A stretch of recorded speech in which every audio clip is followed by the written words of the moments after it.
Hear ye, hear ye, hear ye. All persons having anything to do before the Honorable, the Justices of the Massachusetts Appeals Court, now sitting at diverse locations within and for the Commonwealth. Draw near and give your attention, and you shall be heard. God save the Commonwealth of Massachusetts. Court is open. Good morning, everyone, and welcome to today's sitting of the Appeals Court on this day, January 4th, 2022. Our first case this morning is JODI CORDEIRO versus Commonwealth of Massachusetts. That is case number 2020 P1147. Mr. Burkholder, when you're prepared, you may proceed.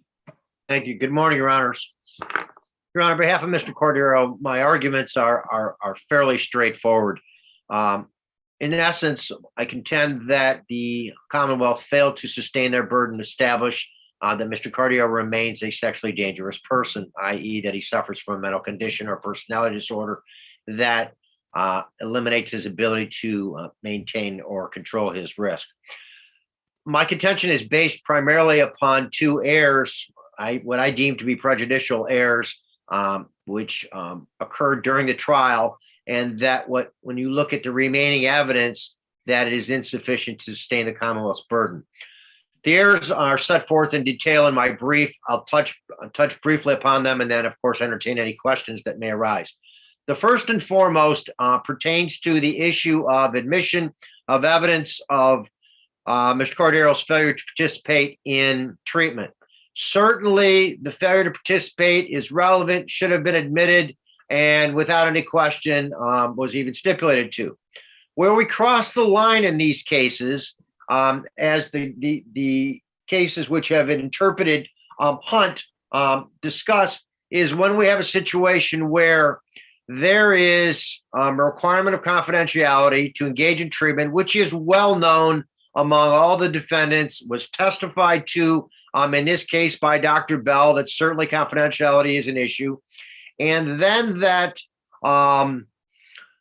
to allow testimony that in fact there was a refusal invites the jury to infer that either the offender is hiding an offense if he elects to not testify, or in essence does not want to be treated. Mr. Burkholder, let me ask you a question about that. Yes. There was evidence in this case that your client had participated in treatment earlier and was currently participating in treatment. In light of that, wouldn't it be difficult for the jury to draw an inference that he didn't wish to be treated? I think two things are relevant to that, the answer to that question. First of all, the initial treatment was done on the outside, was not on the inside. So the degree of confidentiality which was discussed at that time, we're not privy to, and there's certainly no evidence of that in the record. And that occurred some time ago. Secondly, and more importantly, the program that my client was attending is called TC4. Now, it's interesting, the Commonwealth at some point in their brief wants to call it treatment so that we can suggest that there was a waiver of confidentiality, yet at other points wants to say it was not treatment and he should receive the benefit of it. Relying upon the experts' opinions, we have to look at Dr. Bell and Dr. Rouse-Weir, both of which say it was not sex offender treatment, quote unquote, because there was no confidentiality waiver associated with it? There was not. There was a waiver, but it does not include the requirement that the offenders discuss their prior offenses during the treatment.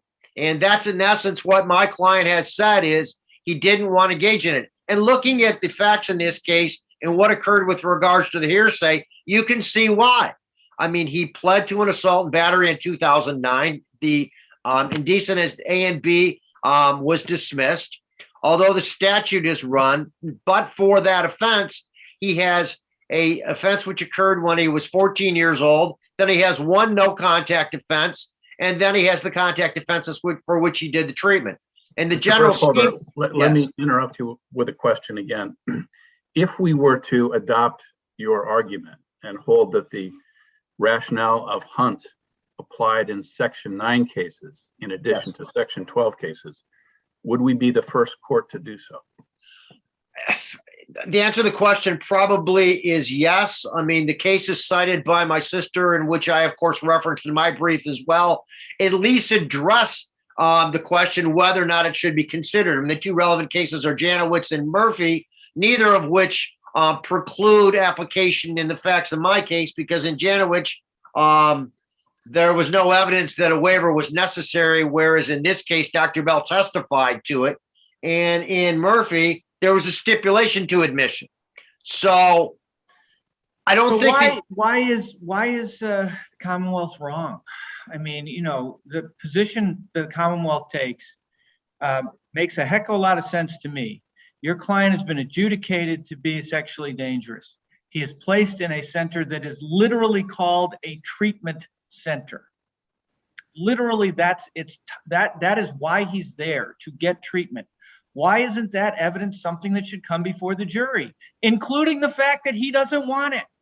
Well, I don't disagree that it's relevant, but I think you have to weigh the probative value of that evidence versus the prejudicial value, and that's what Hunt's all about. And in this particular case, Dr. Bell, in fact, Hunt's all admitted about it in a slightly different context, though, right? I mean, and Hunt's not a constitutional decision. Hunt is purely a decision on the quality of the evidence versus its prejudicial effect.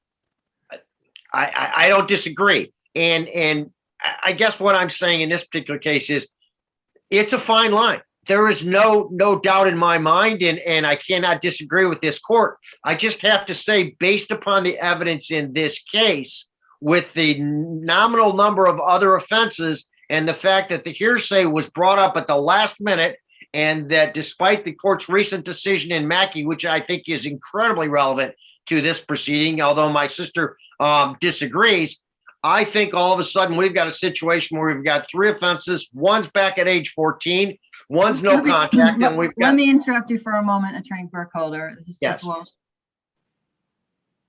I thought your position didn't depend upon the strength of the case. Well, it What certainly you're- has to, because you have to look to prejudice. Well, what you're telling us, though, is that failure to participate in treatment, absolutely admissible. No.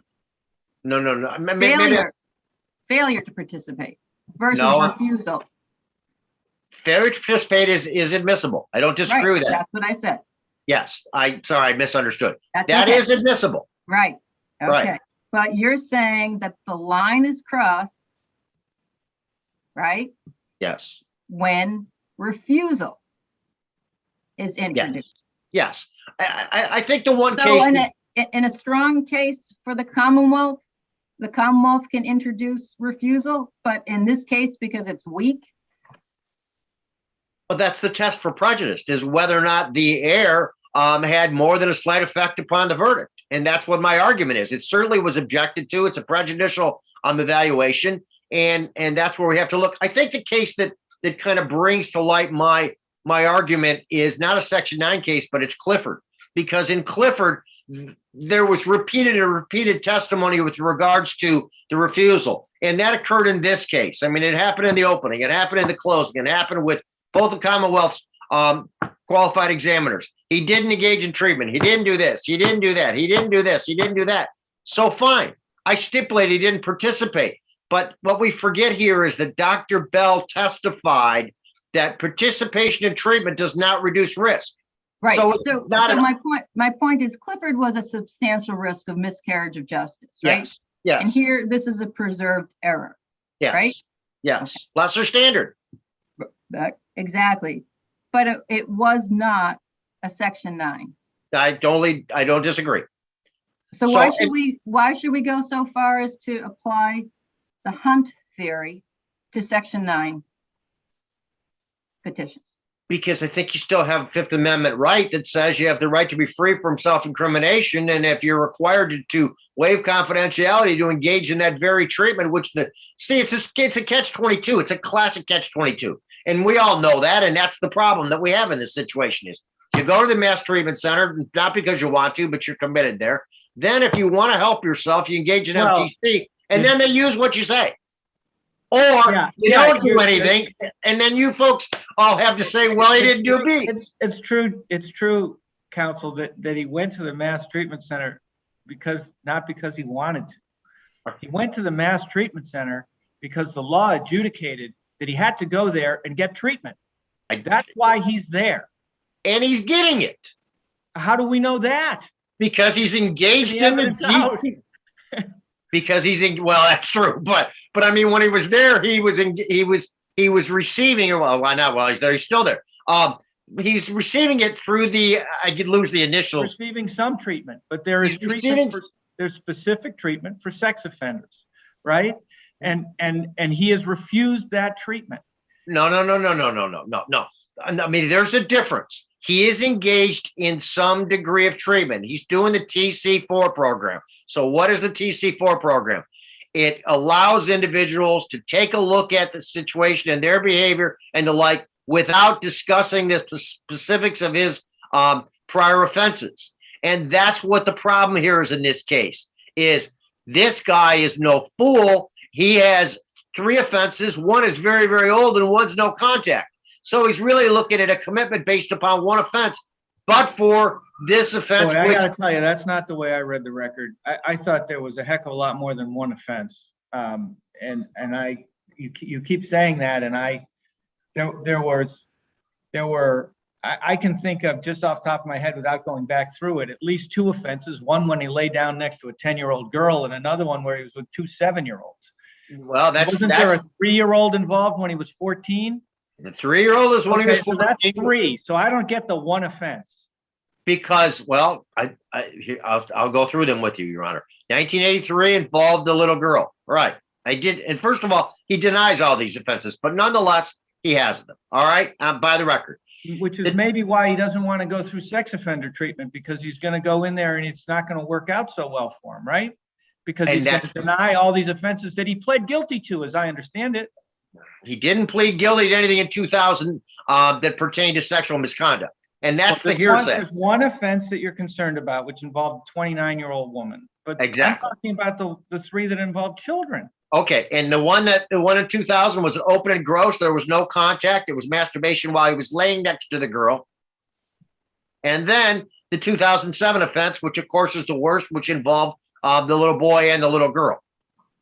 So of convictions, one was he's 14 contact convictions, one when he's 14 and one in 2007. That's it. Those are the only contact convictions he has. I mean, the record is not as overwhelming as the others that I've had the opportunity to argue.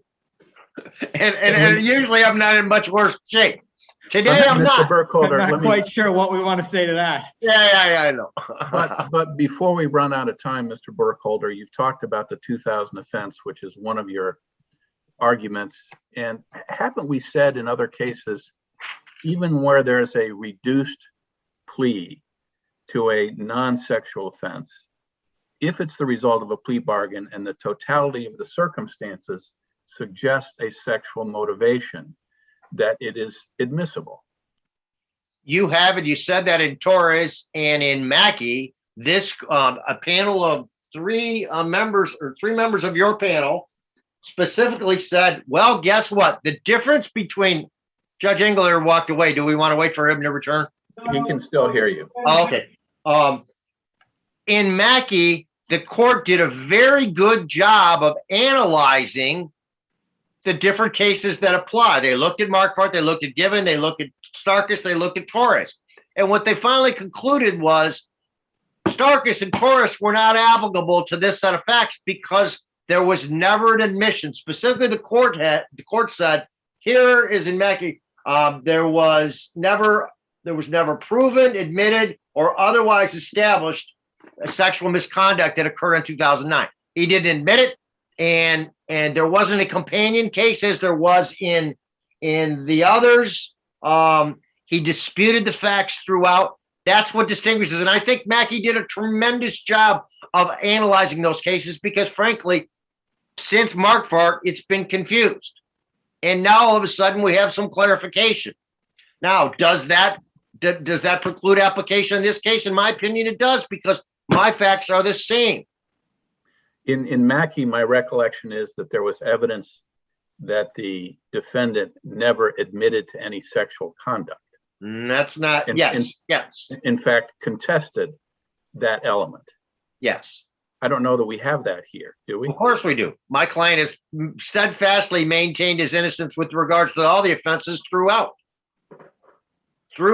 And each one of the experts recognizes that. And of course they failed him for Well, that is at odds with the guilty pleas, is it not? it. It is, but again, we have to get back to that particular offense. There was a guilty plea. It was to the assault and battery. It is, and as a result, and there was no other companion sexual component to it. We don't have the colloquy, so we don't know what was said with regards to the incident itself and the like. We don't have the police report because that was inadmissible. So what do we have? We have one line in a cab report, and Mr. then we have a Burkholder, report. I see your time is up. Let me just see if we have any further questions. No. Seeing none, thank you, Mr. Burkholder. Thanks Ms. for your Holmes, time. when you're ready, you may proceed. Thank you. Good morning, and may it please the court, Jean Holmes for the Commonwealth.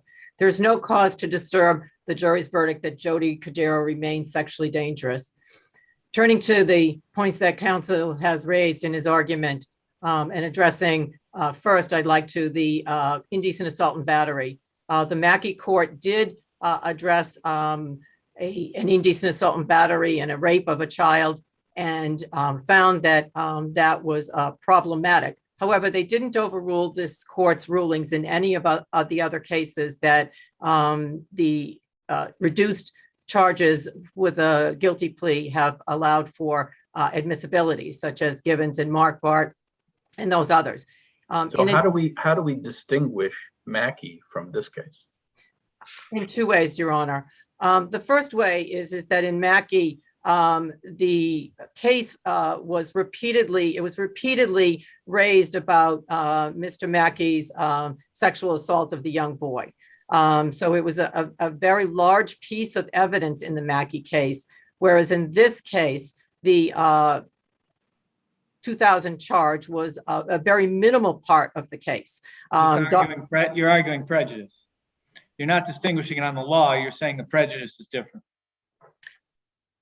Yes, I would say it is different in this particular I mean, case. even assuming that that shouldn't have been spoken about, here the facts are very different in the sense of the importance of that particular offense to the overall evidence. Correct. And I would also distinguish it on the law in this part. In Mackey, in that case, the victim was a child. And as this court knows, consent is not an element to be proven, or lack of consent is not an element to be proven in an indecent assault and battery under 14 or a rape of child, because the law says that children of that age cannot consent to those offenses. And they noted that that was the issue that they were pointing to is that the indecent assault and battery, the assault and battery could not have been a lesser included of the rape of child or indecent assault and battery under 14 because it didn't mirror the requirements of the offenses. Here, it is different. Here we have an indecent assault and battery or on a person over 14, which is an adult. And so, as would an assault and battery require that the Commonwealth prove lack of consent or non-consent, so is it that in this case, with an indecent assault and battery on a person over 14, the Commonwealth would have to prove lack of consent. And so I would distinguish it legally on that basis from Mackey, because where Mackey was noted that the Commonwealth would not have to prove lack of consent for an indecent assault and battery under 14 or rape of child. Here it is different. So I would suggest that legally it is a different proposition, as Mackey certainly would apply here, but it is distinguishable on the law based upon that. And I've already addressed the prejudice part of it. So I would like to turn to, yes. Before you do that, let me ask you, do you disagree with Mr. Burkholder's suggestion that there is record evidence that the petitioner denied any sexual offense with respect to the 2000 offense? He denies all of his offenses. I don't believe that the record shows that he's even admitted to the assault and battery, although he pled guilty to it. But even in the record, there is no indication that he admitted to that. So, Mr. Mackey, excuse me, Mr. He pled guilty to it. He did, What but thereafter. could be a greater admission than to stand in front of a judge and say, understanding that you're going to be criminally sentenced as a result, I did it. I did those facts that have just been stated. I don't get this. He absolutely did plead guilty. What counsel, as I understood, what counsel was saying is that he has denied all of his offenses thereafter, even though he's pled guilty. Yeah. Can we turn to the Hunt issue? Because it seems to me that your position is quite aggressive. I saw that it was a position that was taken below well, can we clear the air on one thing? Saying that he declined treatment is no different than saying he refused treatment. And that was an error on the part of the person, the Commonwealth's lawyer, right? In this particular case, Your Honor, we never used the word refuse. The court made the word declined twice. Isn't that the same thing? No, that was the word. That was the word that the court said we should use. The court never said you should use any word. The court said don't say refused, and they did it as a result of what Hunt says. And your lawyer stood up and said declined twice, and then tried to say that's different than refused. Do you think that's right? Well, the judge did agree that it was right. The judge agreed that we could use the word decline, and then advised counsel that counsel could raise various reasons why Mr. Cordeiro was declining to participate in treatment. If you don't concede that, let's just get past it. Let's assume that declined is the same thing as refused. Your position is still very aggressive, which is Hunt doesn't apply in this context. And I understand that argument. I think that there's merit to the notion that, you know, when you put somebody in a treatment center and they've been adjudicated to belong in a treatment center, you should be able to put in evidence that they refused treatment. But what do you do with the rationale of Hunt? I mean, there's a sentence right here. Where sex offender treatment is conditioned on a waiver of confidentiality, and here we had evidence it was conditioned on a waiver, refusal of treatment alone is insufficient to support an inference that the prisoner does not want to be treated. Now, that's it seems to me a significant part of the rationale of Hunt. And doesn't that rationale apply here as well? Well, first of all, the Commonwealth's position is that it does not. Chapter 123A specifically requires an individual who is civilly committed, found to be sexually dangerous, to be committed for purposes of treatment. So if the jury doesn't hear that he has been provided with this opportunity for treatment, then there's no other way that they would know that the statute is being complied with. So by virtue of the statute, the Commonwealth's position is that the jury must hear whether or not he has been offered and provided that opportunity for treatment. If you say he's been offered that opportunity. Can we just stop on that? That's an interesting point to me. So what you're saying is, as part of your case of saying he remains a sexually dangerous person, which is your burden to prove, I believe, beyond a reasonable doubt, you feel that it is necessary to put in the evidence as to what treatment was offered to him. Well, that he was provided an opportunity for treatment. Yes. Why is that relevant? Just articulate for me the best argument for why that is a necessary component of your case. Well, it's necessary so that the jury doesn't wonder why nobody has been helping him. When we impanel, jurors are always saying, well, as long as, you know, he's received some type of treatment. I mean, this is sort of a vetting procedure, and that's one of the questions that the jurors is asked is regarding rehabilitation. Is it possible? And oftentimes the jurors will hear, well, I want to hear what they did for him. What did they offer him? That is part of the mindset of the jurors going into it. Lack of participation in treatment. So what you've just articulated may be great common sense, but it is not in the record before us. We don't know what jurors think, what they've said during voir dire. We don't know any of that. We know what Hunt says, and we're trying to apply Hunt in this context. Right. Well, I think some of the voir dire questions, I can't point to specific pages in the record, but the voir dire of the impanelment is part of the record, Your Honor. Thank you. That's helpful. Thank you. But as far as Hunt, first of all, Hunt was not just simply reversed on this issue. It was a multitude of errors. So this was but one issue. Second of all, participation in treatment is one of the factors that all of the experts in this case considered. Even Mr. Cordeiro's own expert, Dr. Brown, evaluated his lack of participation. Attorney Holmes, let me just interrupt for a moment. Everyone agrees that failure to participate in treatment is admissible, correct? Yes. Okay. So tell me why, given the issue of confidentiality in the language in Hunt, why in Section 9 cases, it shouldn't apply equally. The refusal or declining, whichever word you want to use, but testimony of the individual refusing or declining treatment,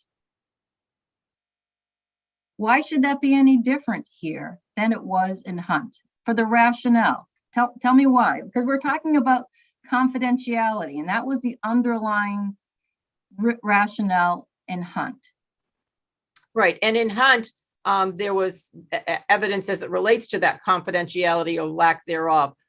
In this case, there was none. That was one of the arguments that we made in our brief is that counsel did not put forth in the record any evidence that Mr. Cordeiro was declining to participate in treatment because he had to admit to his offenses or had to discuss his offenses. What you just said is accurate, but what we said 2 sentences before is not. There's a statement by his expert that he would have had to agree that there was no confidentiality. That's in the record. That certainly was Dr. Brown's impression of it, but that was not what the other witnesses said. So again, that's a credibility issue between the experts because the Commonwealth's experts did not. And in fact, Dr. Bell was asked about a waiver of confidentiality, and Dr. Bell specifically said there are limits of confidentiality that are provided to people that participate. But Mr. Cordeiro's position also is that he was participating in treatment. So in this case, certainly it's different than Hunt because in Hunt, there was no testimony that Mr. Hunt was participating in treatment. And yet Mr. Cordeiro's position in this trial is that he was actually participating in treatment. His expert deemed Thinking for Change to be part of the treatment program. The Commonwealth's expert said it was part of the treatment program, but it was pre-treatment. But either way, Mr. Cordeiro had in fact started to participate in a portion of the sex offender treatment, which is different than Hunt. So I think that there's many factual differences as it relates to that. I think there is a difference between a Section 12 and a Section 9 in that with the Section 12, the individual, the jury would not be provided with testimony as to the fact that treatment is provided or offered to individuals. And the Hunt case certainly put strength on that, whereas in these cases, the fact of the matter is that they are there and committed for the purposes of treatment. So, and in addition, the legislature has also put forth in their statute that these records are not confidential. So there's an issue of confidentiality, although Mr. Cordeiro's issue and strength, he says that it was because he'd have to admit to his offenses, but all of the other testimony at the trial was that it wasn't those reasons that he gave. He said he wasn't participating in treatment because he didn't want the other men that were in the group to be talking in the institution about it. He gave various and sundry reasons, and the court even allowed. Language was to the effect of that it would migrate out of the room and into the unit or something like that. Correct. Why isn't that articulating a concern over confidentiality? Well, it certainly is one of his concerns that other men would talk about what he had said, but he also had said that as it relates to treatment out in the community, that's why he didn't want to participate in treatment in the community, was because the other people were talking about it, which resulted in his probation violation. I think that's completely different than what counsel was relying upon, which is the fact that he would have to admit to his offenses. And I suggest that there isn't any evidence in the record of that. Attorney Holmes, are you suggesting to this court that the program Thinking for a Change is a treatment program for sex offenders? The witnesses, the Commonwealth witnesses testified it is a pre-treatment. It is offered by the treatment vendor at the treatment center, and it is pre-treatment. And as they described it, it's a program in order to get men to be willing to participate in the meat of, or the hard part of the treatment. That program is offered at every Department of Corrections for any type of cognitive behavioral issue, isn't it? No, Thinking for Change is only offered at the Massachusetts Treatment Center by the vendor who's providing the treatment here. I'm unaware of Thinking for Change to be, it's new, it's brand, it was only started in 2018 when the new vendor came in. It was not part of the previous program. They used to have what was called an Assessment and Treatment Prevention Treatment Unit, ATPU. But again, those are only offered at the treatment center. Thank you, Attorney Holmes. Let me see if there are other questions. No, thank you. Seeing none, counsel, thank you both for your arguments. They've been helpful. And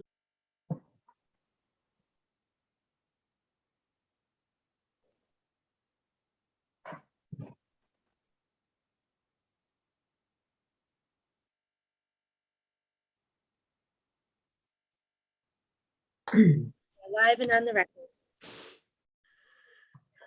good morning and welcome to this morning's session of the Appeals Court on January 4th, 2022. The next case is 2020 P1026, Commonwealth versus Malik A. Knight.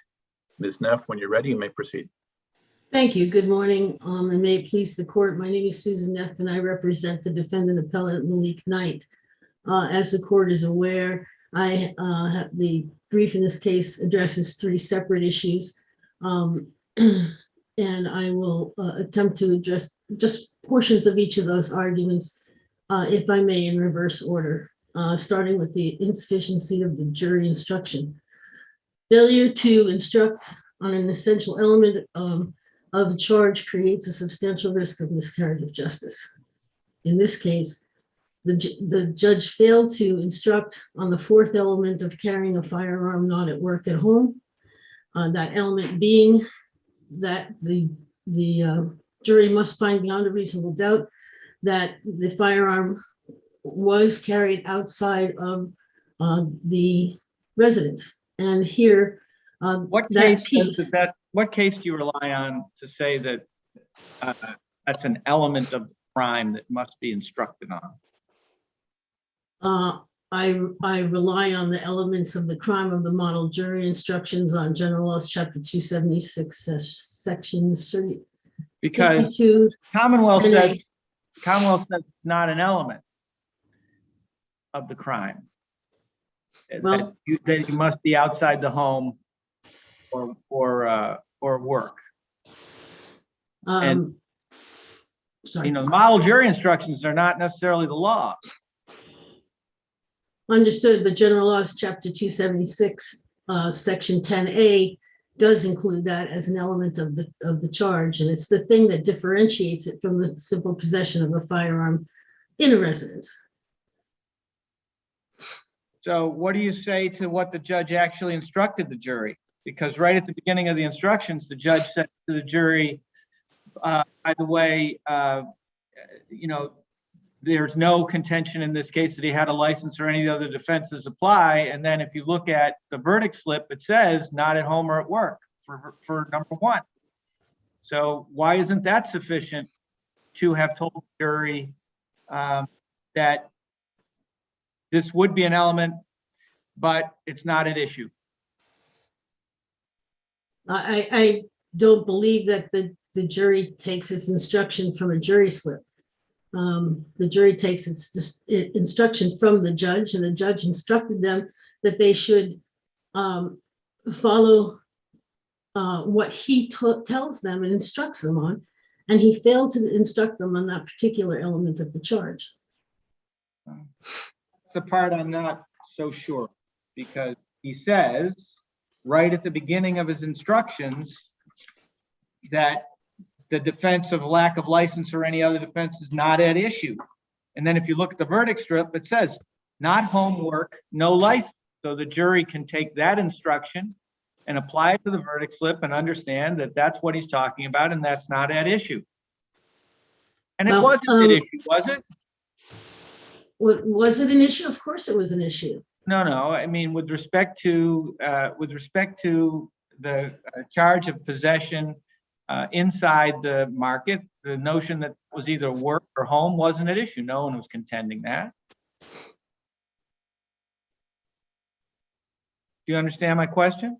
Yes, I think do, understand but your the point, issue- but I'm the trying issue- to figure out what really it is we're talking about here. The issue is whether or not the jury found that he possessed that firearm in that market. They found him not guilty of the assault dangerous weapon inside the market. So we can't speculate as to why they found that, came to that finding, but certainly they did not specifically find that he, or at least we don't know that they specifically found that he had possession of the firearm in the market.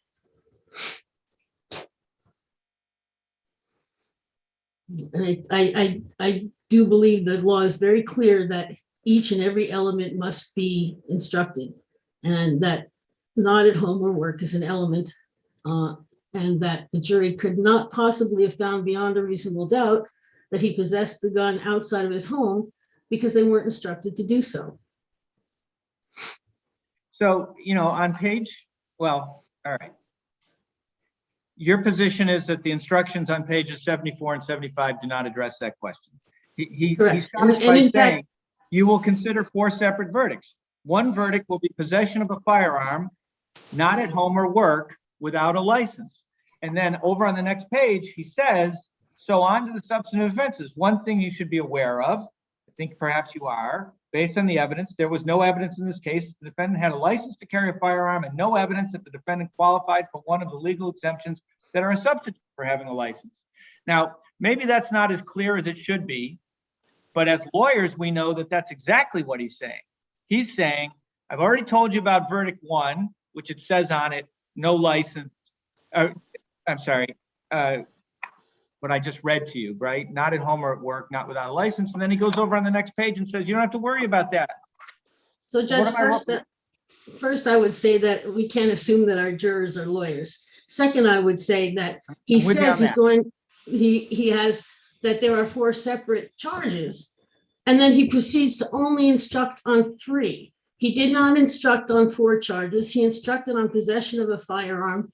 And he didn't at any point inform them that they should extend that instruction to count 1. And even if he did, he would need to explain to them that they must have found beyond a reasonable doubt that he was in possession of the firearm in the market. And count 1 is literally for possession of a firearm. And there is no objection by defense counsel to any of it. No objection to the instructions, no objection to the verdict form, nothing that alerts the judge to the concern that's now being raised. Well, I think that may be so. I don't think that alleviates the judge of his responsibility to instruct the jury on an essential element of the crime. It's something that Okay. has to be done.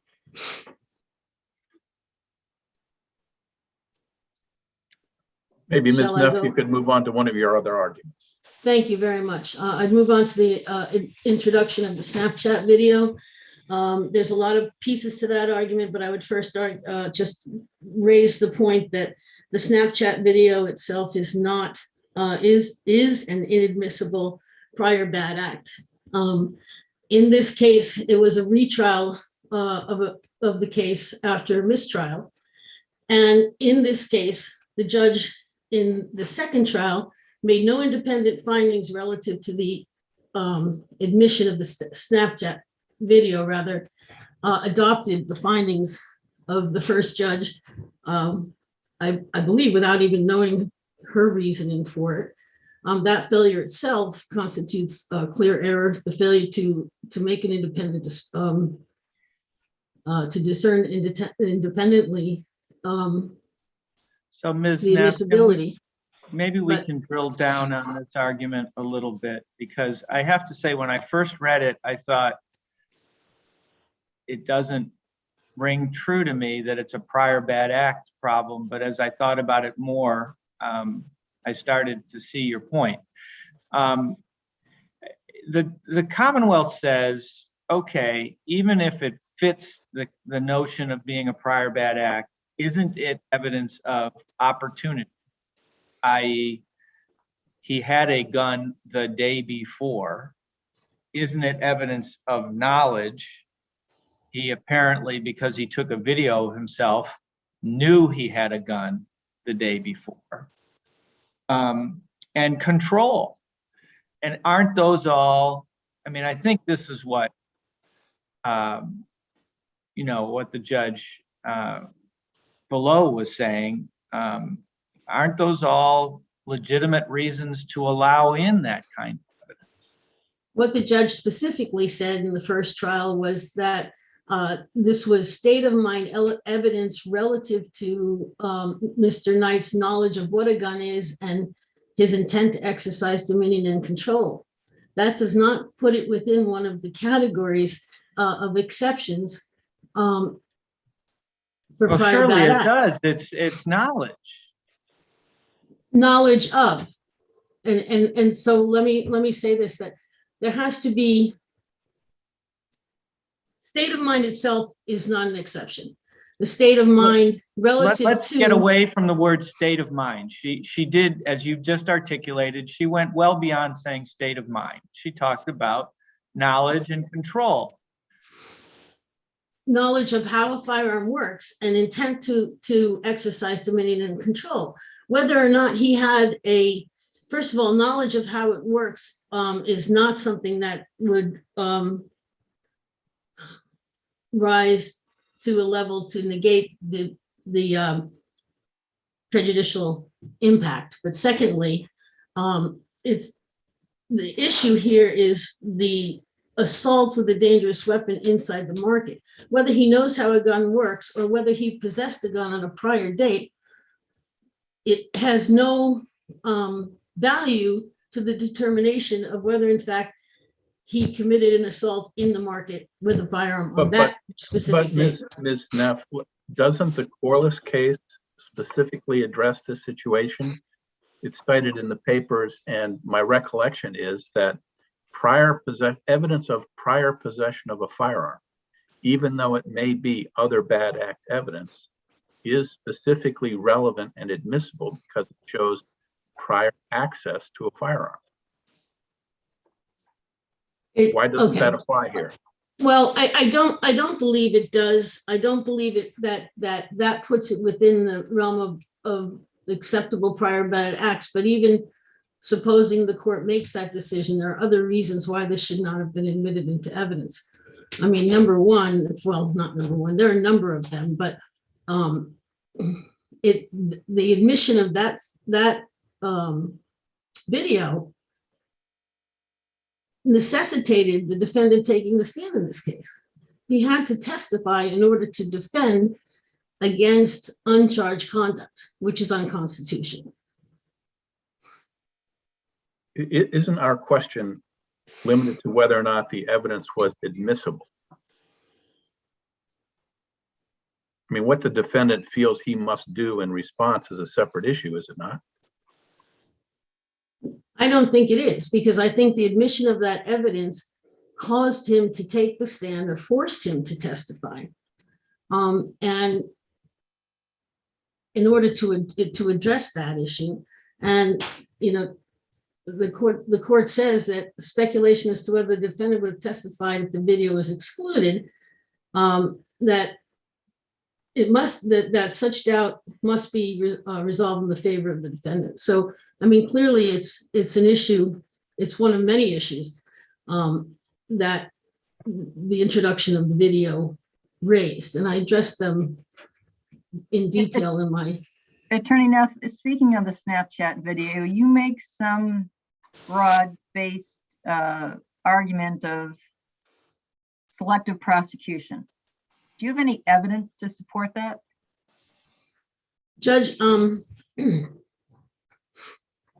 I think that the only evidence that I can cite to, which really, it's an unanswered question at this point. I think the court's aware that the issue of whether the use of Snapchat is the use of racial profiling techniques by the police is yet to be determined. However, when the police monitor Snapchat videos for, in this case, an African-American man, 70 or 75% of the time, at least those are the suggested numbers, it is selective prosecution. They're only But looking doesn't resolution of that issue require there to be evidence developed in the trial court so that we can view that evidence? It does, in fact, it does indeed. And that's why I said it's an argument that hasn't really come to fruition yet. I think the court's probably aware of the case that where an attorney did some work on collecting data about how many, about the racial breakup of cases involving Snapchat.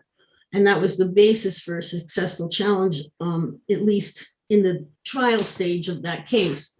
So Attorney Neff, you would agree then that there's no evidence in this particular case of selective prosecution? No, other than the fact that, Mr. Knight's race. In this particular case, there is not. However, should that come to fruition, I think that would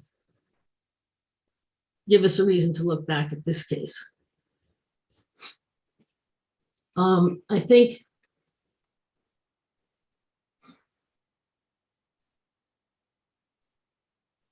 I see your time is nearly up. Is there anything else you'd like to add? lots I'd like to add, but I don't have time. So thank you very much. All right. Thank you, Attorney Neff. Mr. Doherty, when you're ready, you may proceed. Good morning, and may it please the court, Andrew Doherty for the Commonwealth. I'm asking that the court affirm the defendant's conviction. I'll start as my sister did with the closing instructions.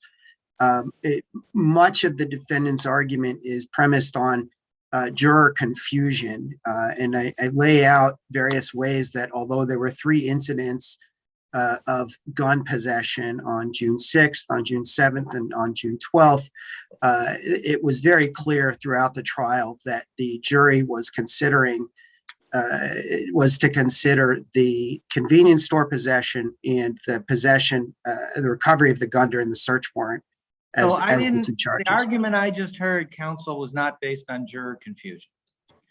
I agree that there are more than one strand to the arguments we're hearing. But the argument that she started with was simply that it is a required element of at least count 1 that they not be at home or work, and that was never instructed. What do you say to that? I say that it is a statutory privilege exemption that needs to be supported by evidence at trial, that in the light most favorable to the defendant, the possession within the convenience store was either his work or home. And in the absence of that evidence, that element is unnecessary to instruct. Is it an element? You argue in your brief it's not an element. You argued a few moments ago that it's a privilege. Is it an element or not? So it's a statutory exemption, which is when it comes to gun possession, there's privileges because you are licensed to own it. There is privileges to possess it if it is within your home. I think our case law says that license does not have to be instructed as an element, lack of license. Is that right? That's correct. And the same is true. Is there anything on not at home or at work? Is there any case? There is. Can you cite them in your brief? Yes, I do. I think it's I start with Anderson, but the more, I think the oldest one, but also the one that this is really on point is Dunphy from 1979. If the issue of privilege comes properly before the trial of fact, The Commonwealth was proved beyond a reasonable doubt that the defendant was outside the limits of his residence or property at the time of the alleged offense. And where you see this isn't in cases, it certainly isn't in cases where the gun So is. that doesn't have to do specifically with whether the jury needs to be instructed.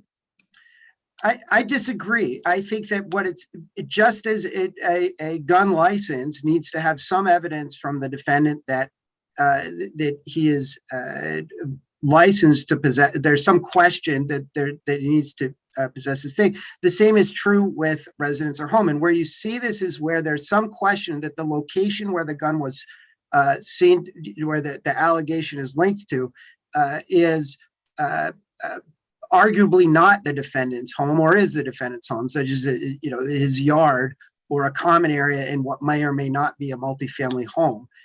That's when you see this instruction come into play. Attorney Doherty, let me interrupt for a moment. There was no argument that he was unlicensed, correct? That's correct. Okay. That's correct. So because he was unlicensed, it doesn't really matter whether he was in his own home or his own work if he's unlicensed, correct? That's true with respect to one of the two charges. The carrying charge requires the carrying to have taken place outside the residence or home. It's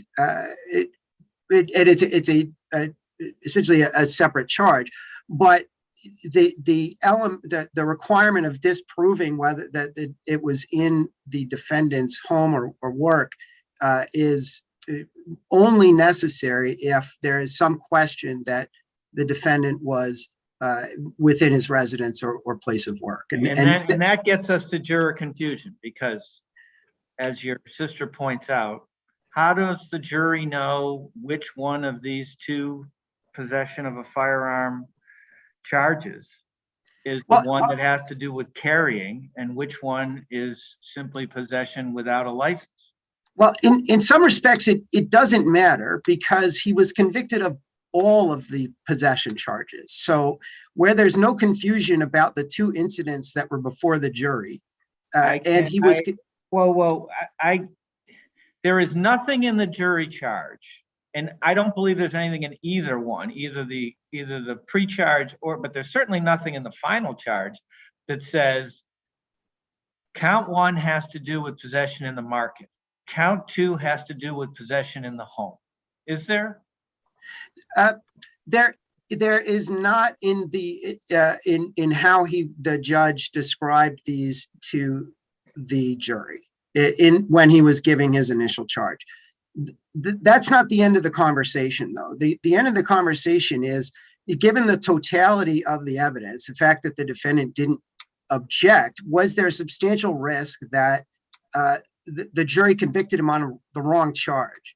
But where the judge where there were only 3 incidents of possession, one of which the judge specifically instructed the jury was not to be used as a substitute, was not what he was charged with.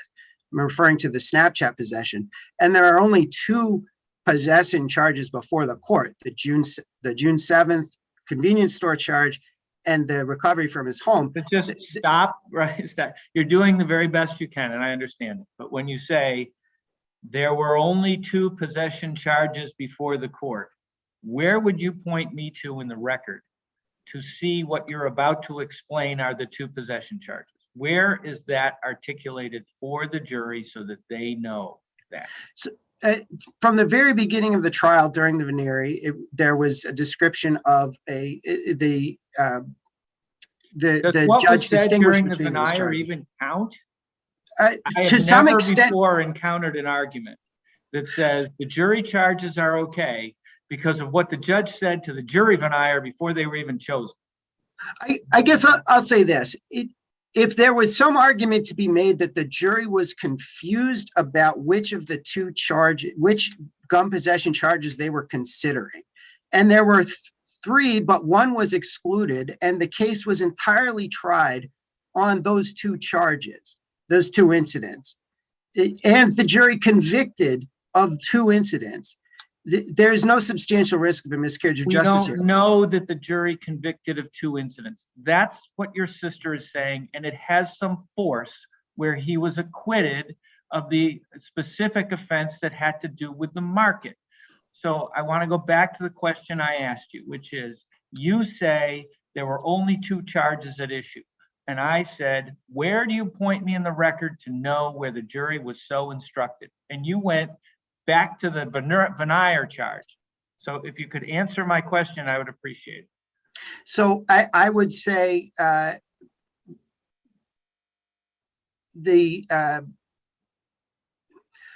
suppose I would say maybe the verdict slips then, where there is at least some distinction. One is carrying within the home, and one is not.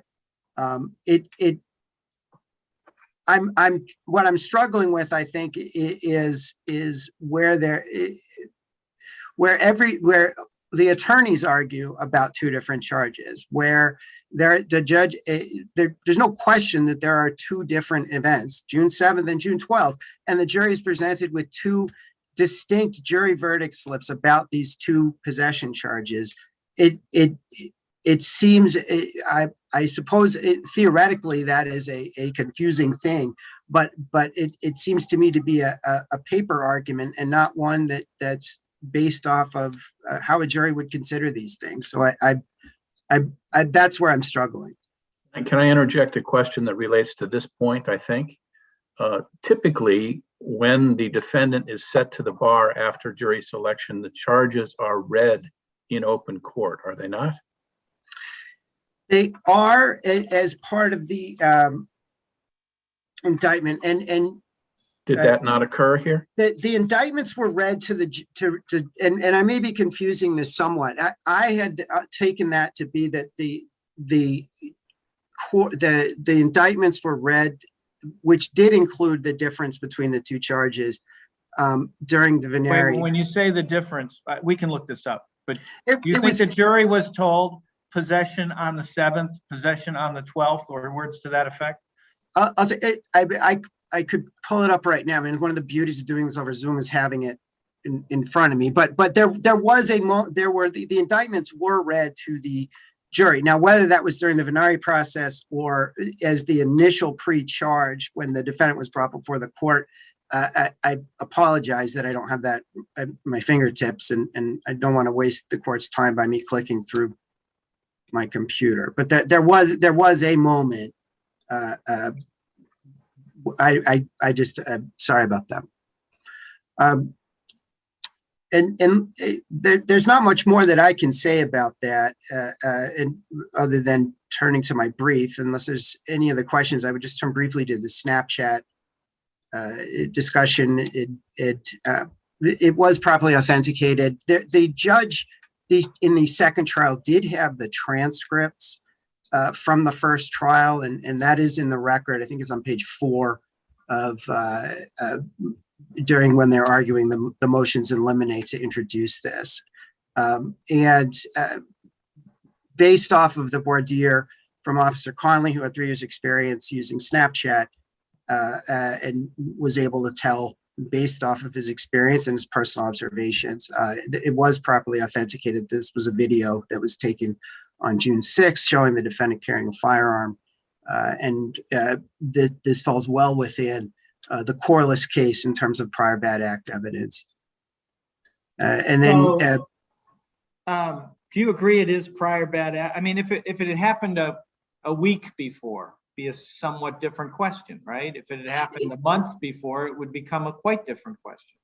Well, Corliss, I believe, was 18 months, showing that defendant in that particular case, that it was relevant and more probative than prejudicial that he had access to a firearm. So I would say one day prior to his use, alleged use in the store was well within the boundaries that Corliss set, and certainly within the facts of this case. So yes, it was a prior bad act. Did it show the means and opportunity that the defendant had access and knowledge of this firearm? Yes, it did. unless there's any other questions, I'm happy to rest on my brief, but seeing none, I suppose that's what I'll do. Well, let me see if there are any, if you don't mind. I see none also. All right, I will come back and announce the case and then turn to Attorney Grew for his argument. Ms. Nagel. Thank you, Your Honor. We are live and on the record.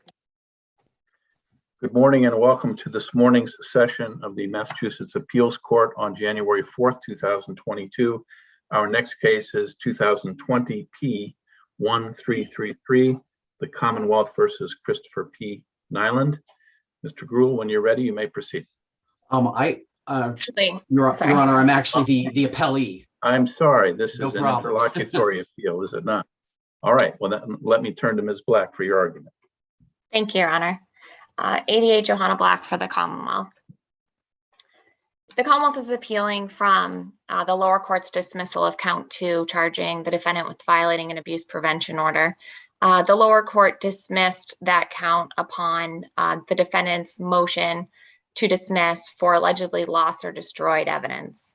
The Commonwealth's position on the matter is that the lower court's dismissal of that count must be vacated, and at a minimum, the case must be remanded to the lower court for an evidentiary hearing, as the record before Your Honors is not adequate to support the judge's or the lower court's dismissal of that count.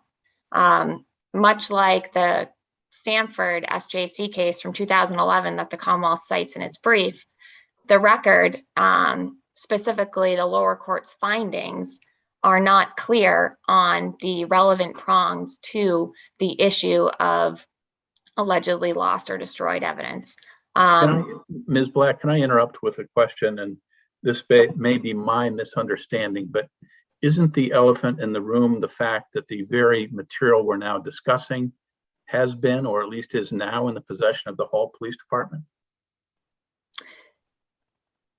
Well, so that, I guess maybe I'm having a little trouble understanding your question. I'm sorry. So is the issue, or do we not? Does the Commonwealth now have possession of the subject material? so I don't think it's clear at all what subject material the defendant was seeking or arguing over.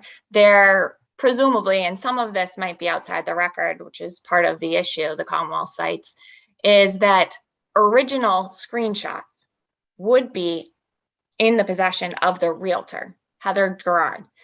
The screenshots show, it's apparent from the screenshots themselves, that she used her cell phone to screenshot or photograph the Facebook post.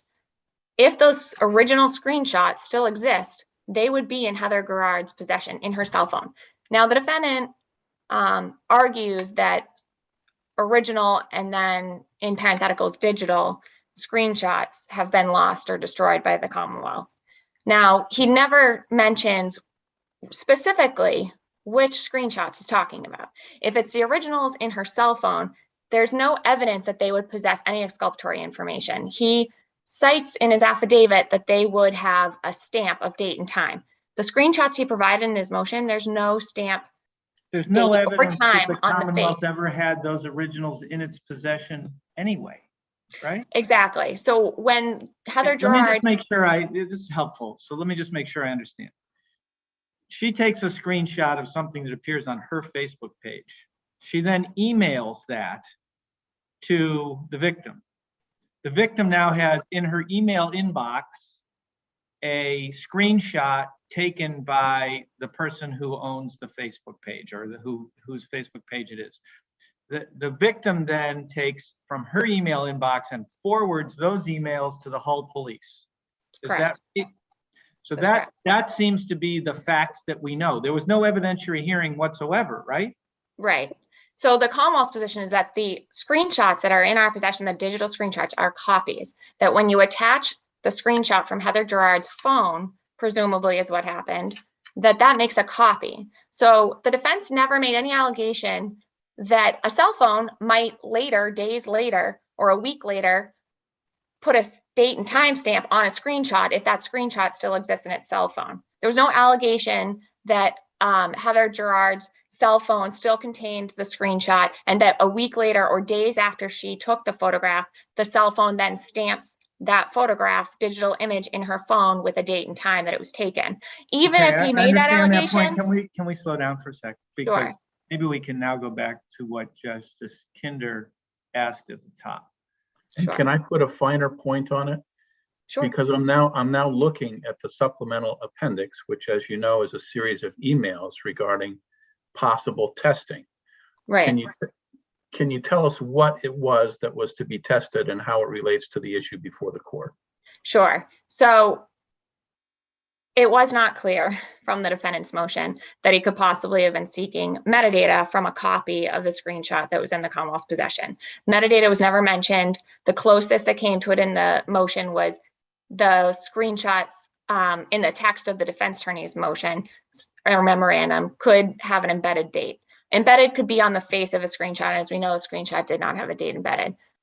Out of utmost caution, the Commonwealth thought, what if there is metadata? That should be checked. So that was the testing that was done. We have the results, but even if defense counsel's motion, let's give him the utmost benefit of the doubt, because the Commonwealth's position is it was not clear at all that he was seeking to find out whether there was any metadata on a digital electronic version of the screenshots, the copies of the screenshots are in the Commonwealth's possession. Let's give him the biggest benefit of the doubt and say that, yes, that's what he was seeking, although he made no mention about metadata, what it could be, how it could even arrive on a screenshot, whether the particular cell phone that took the screenshot would create metadata with an image, because we don't know if metadata is always associated with an image. I take it, Attorney Black, that if your testing had revealed exculpatory information, it would have been shared, the point would have been conceded, and we wouldn't be having this argument. That's correct. So can we just, sorry, go ahead. I'm sorry. No, go ahead. What motion, well, maybe we can start here. What is in the Commonwealth's possession? And is there something that's in the Commonwealth's possession that has not yet been produced?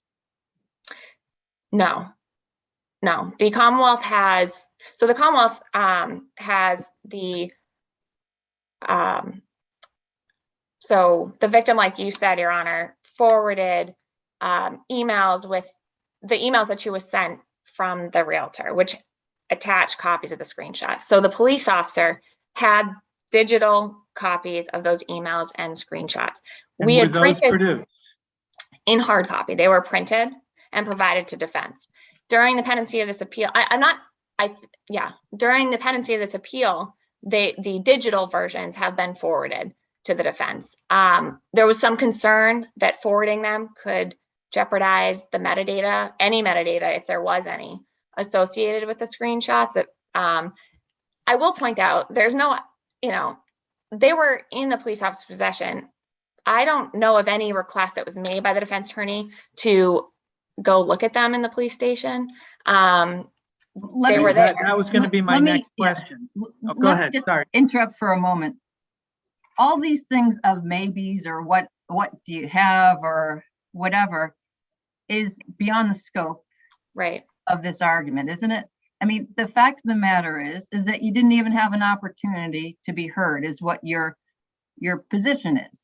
That's correct. Unclear for me whether the case was dismissed because it's an old case in which you didn't have an opportunity to argue about relevant Rule 36 issues.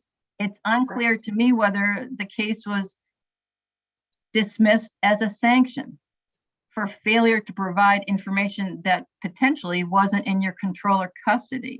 It's unclear to me whether you had any obligation or whether counsel for Mr. NILAND could equally have requested quote unquote metadata if that's really what they're looking for. So all those questions I have no answer to.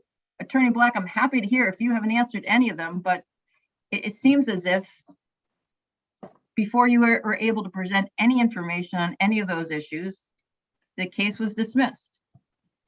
That's why the Commonwealth feels that an evidentiary hearing, it should be remanded to the lower court for further proceedings. Even though it's a 2016 case. Yes.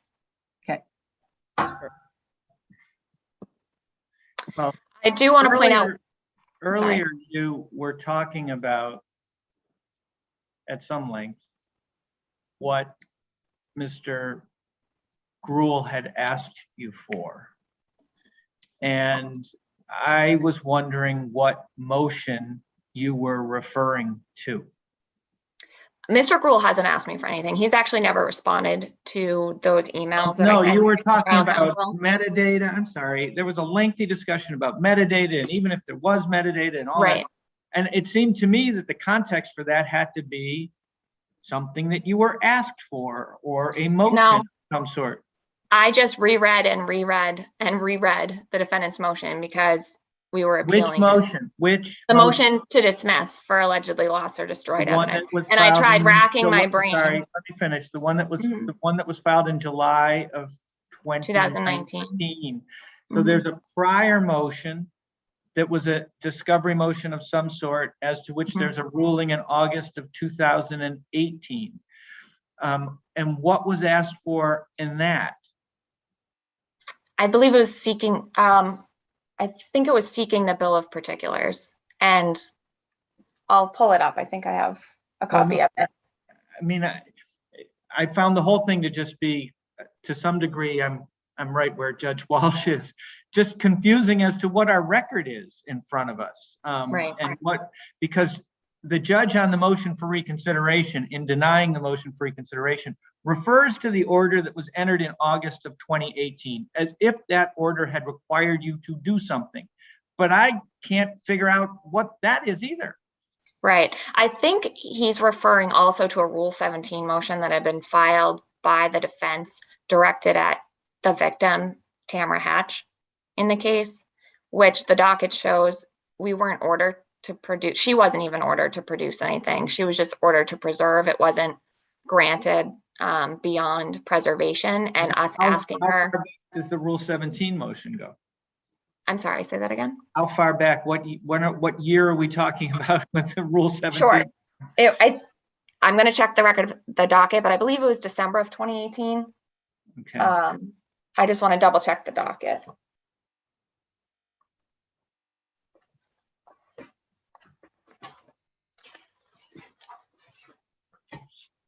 So that's a Rule 17 motion to try to get you to produce what is in the possession of the victim. Is that right?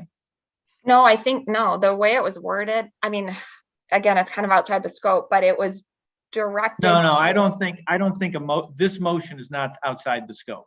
Okay, it's so December 4th, 2018, motion for Rule 17 to preserve allowed. And it was, I mean, I can tell you it was directed to Tamara Hatch, and there was a long list of items it wanted produced, but And the that's a motion judge, to preserve. it was the judge at the time, Judge Stapleton, different judge, only allowed it insofar as the third party to preserve the materials requested, and that the Commonwealth asked, what exists. And according to the defendant's motion to dismiss for lost or destroyed evidence, the Commonwealth did that. Okay, thank you. I just briefly want to also just reference Sassville, the appeals court case that the Commonwealth referenced in its brief. Just another distinguishing factor. There was evidence there that the prosecution actually advised the doctor that testing the fetus, conducting a paternity test or blood testing on the fetus was unnecessary. There's no evidence in this case that the Commonwealth directed either civilian witness to do anything with the screenshots or the Facebook post in terms of destroying or losing. So that's another distinguishing factor, and why these civilians aren't under our, or whatever they have is not under our custody and control or possession. Can I ask a practical question, which is, let's suppose, hypothetically, that we were to agree with you that the case should not have been dismissed. It's now 5 years old. What then is going to happen? There's still, count 1 is pending, and they are related charges. Count So- 1 is the destruction of evidence and destruction of property. Sorry. Destruction of property. Vandalize, yep, vandalize, malicious destruction of property, something. I believe it was charge vandalization, but similar.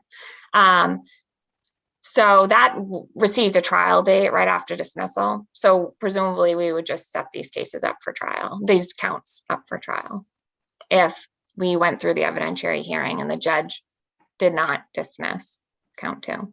There'll be more motion practice. Even under the way you're proposing this, there might be an evidentiary hearing, maybe.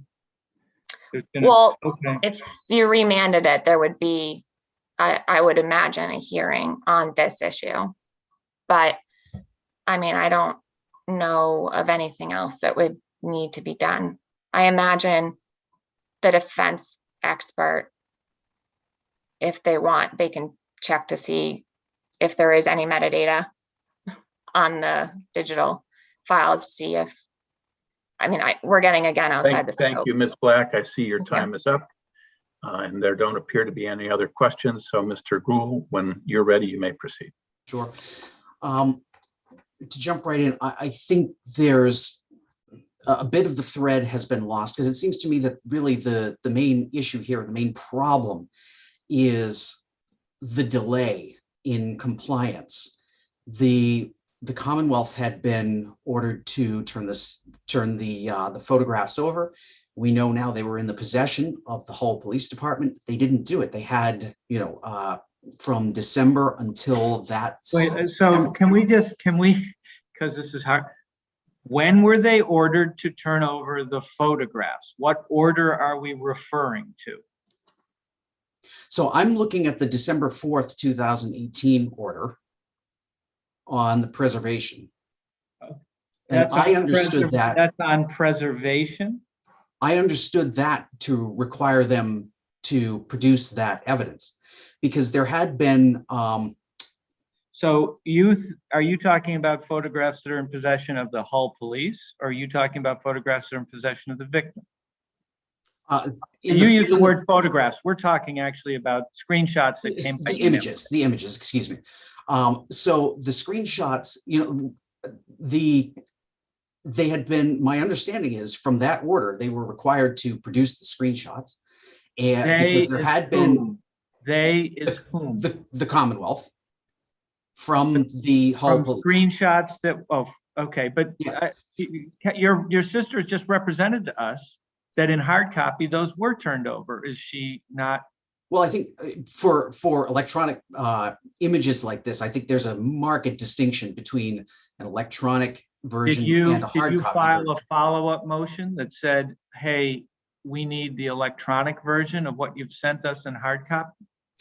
I was not the trial counsel, so the current trial counsel, he filed the motion to dismiss. And then that motion was continued. And then at the hearing on that motion, the Commonwealth asked for additional time to issue a summons to, I believe it was Facebook at the time. Speaking of that, Attorney Grew, is there anything that would have prevented the defendant from filing a request for Rule 17 subpoena for the same information, which I take it, understood was not in the Commonwealth's possession? Well, it was always, as I understand it, it was represented to trial counsel that the Commonwealth didn't have this information in their possession. Lo and behold, we find out 3 years later. You're doing it again. Sorry. This information, here's what I understand. Mm-hmm. The Commonwealth received an email from the victim with the screenshot originally done by the person of the Facebook account, and they produced it to you. So what is it you're saying is this information that they didn't have? They produced it in hard copy, but they didn't produce it in electronic format, which would have allowed an expert to review it, particularly the metadata, to find out when this photo was created, where it was created, was it a screenshot? What software was it used? There's information embedded in.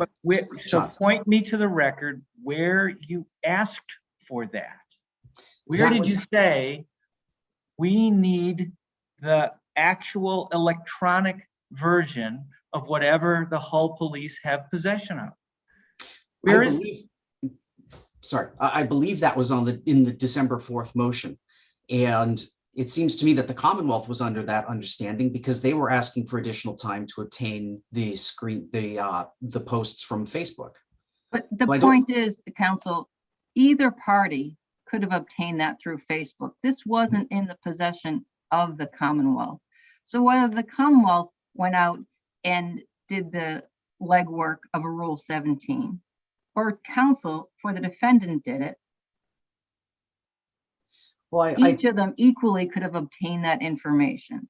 I And don't, since I don't it think- wasn't under the possession control of the Commonwealth at the time, they had no duty to provide what they don't have. well, it was in the possession of the Hull Police. Not the electronic version. The only way to get that is to go through either a cell phone, a Rule 17, not to Hull Police, but through Verizon or the carrier, or to go through Facebook. So I'm looking at page 6 of the supplemental, the supplemental record, which I guess would be volume 3. And it's the very last page. And the email says, it is my understanding that no one has looked to see if created dates are embedded in the electronic/digital forms of the screenshots in Hull Police Sergeant Minnelli's possession. So that suggests that he doesn't have the hard copy, or he probably has hard copies in addition, but he has the electronic copies in his possession. That's the Commonwealth going over and above, trying to interpret what was being looked at 4 years later. The only one to ever mention embedded electronic digital forms, as far as I've seen throughout the whole entire record, is 4 years later when appellate counsel is trying to figure out what the heck is being looked for. I read the motion that was prepared by Mr. Kodatek, and I took away from that Lost or destroyed evidence, it was entitled. Yes. And in the document itself, there was a question, and I apologize, I'm trying to find it.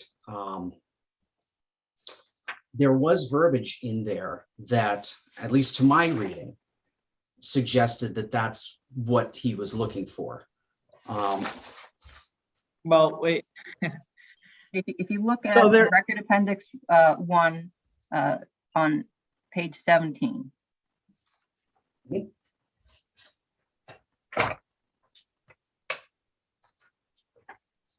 I don't see it. Yes. I don't see it a bit. I don't see it till 4 years later when somebody's making a reach to try to figure out what they didn't comply with that caused this case to be dismissed.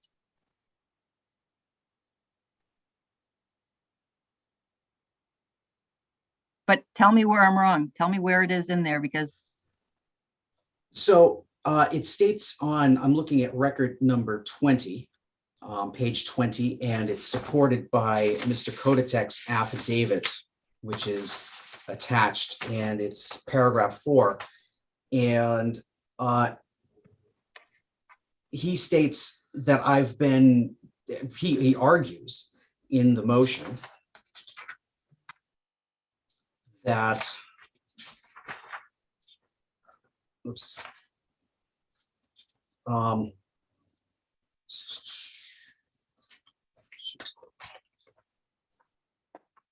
despite repeated requests from defendant's prior counsel, the defendant's present counsel to obtain original digital format claimed screenshots of alleged Facebook posts and original digital format supposed emails.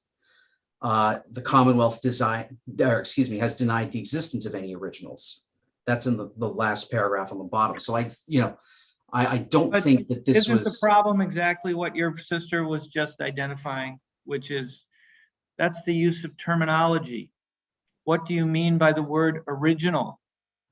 Because if you're talking about the original Facebook post, that is only going to be in the possession of the people that Judge Walsh just identified. It is not going to be in the possession of the Hull Police. That's not an original. That's an email of a screenshot. And, I mean, you're sitting in the catbird seat because the case has been dismissed. I get that. But, when asked the question, where did you ask for what it is you claim that now was taken away, and you can't answer that question, that's a problem, I think. Where did someone say, hey, the hard copy's not enough? We need the electronic file in the possession of the Hull police. Now, if that was done, and then they didn't produce it, that would be an issue, and one that could be brought to the attention of the court. Perhaps not as an argument that exculpatory evidence was destroyed, perhaps simply as a discovery motion. But that's the difficulty we're having, is trying to tweak the record. Mr. Kodatek testified in his affidavit, and this is page 33 to 34, that he was asking for the digital format photographs. Despite repeated requests from defendant's prior counsel and defendant's present counsel to obtain original claim screenshot. Well, original digital form, excuse me for interrupting, apologize. No, I see that, but it uses the word original, and my point is, what does that mean? And if the response to that is, we don't have the original, that doesn't strike me as wrong. It strikes me as correct. And then I think, well, the original digital photograph, or the, excuse me, screenshot, which was in the possession of the Hull police. I think the Hull police had an email that had been routed twice. That's what they had. I think. And by the way, you know, maybe you can answer this question, because I'm in the same boat as Judge Walsh. I'm sort of saying, correct me if I'm wrong, but a screenshot of a Facebook page is not going to tell you, and there will be no metadata that's going to tell you when the post itself was made. And I think that's the key question, right? When did the Facebook post actually, when did your client make that post? And the screenshot isn't going to tell you that. I think that the metadata in the screenshot could tell you that the post was created on or before that date. So, yeah, for example, I agree with that. I agree with that. So if the screenshot says that the post was put up, 3 months before the prevention order, agreed. Then I think there's definitely something probative that could be pulled out of that. Mr. Group, can I go ahead? No. I'm belaboring the point, so I'll stop. All right, I want to move on to a slightly different point. In your brief, you assume that the judge, based on the language he used at the time, dismissed the case due to a Rule 36 speedy trial violation. If that was the case, wouldn't he have dismissed both counts rather than a single count? I don't necessarily think so, because I think the delay was with respect to evidence in support of the violation count. I think in some sense the judge was being thoughtful about this, and the motion to dismiss was, as I recall, only with respect to count 2 anyway. So the judge would have been hemmed in under Rule 36C. Well, all right, let's assume you're right and that it was dismissed for speedy trial purposes. Isn't the judge required to make findings regarding excludable delay and the time frame involved when there's a Rule 36 motion? So that, as I understand, is Rule 36B. But this is Rule 36C, which specifically states that notwithstanding that you've complied with the time frame requirements of 36B, you can dismiss if you meet the 2 elements, the delay and the prejudice. And you're suggesting, just based on his statement that, regarding the age of the case, that he was specifically referring to Rule 36 and more specifically 36B? Well, I think that there's, as I mentioned in my brief, this court can affirm on any valid basis. And it seems to me that in the verbiage that he used, even if he didn't necessarily have it in his mind that this was what he was acting under, I think the findings that he made fit into that rubric. What findings were those? or the findings in the written order, the margin order on the motion to reconsider. Well, you know, Yeah, if the doesn't it case have to were, be a motion? yeah, I'm sorry? and if the case were different, Attorney Gruel, if you filed a Rule 36 and the judge put in margin findings, this is a new case. Motion denied. Without having an opportunity to present evidence of delay and prejudice. Well, again, I think. What would you say if the tables were turned? I think the standard under Rule 36C is it seems, as I read the rule, seems different from 36B, which requires a much more particularized analysis. Not one person argued or used the word or the number 36 until it came up on appeal, right? That's correct. Okay. And I don't think that necessarily forecloses that conclusion. Again, the court can affirm on any ground that's apparent in the record. And I think by reading the judge's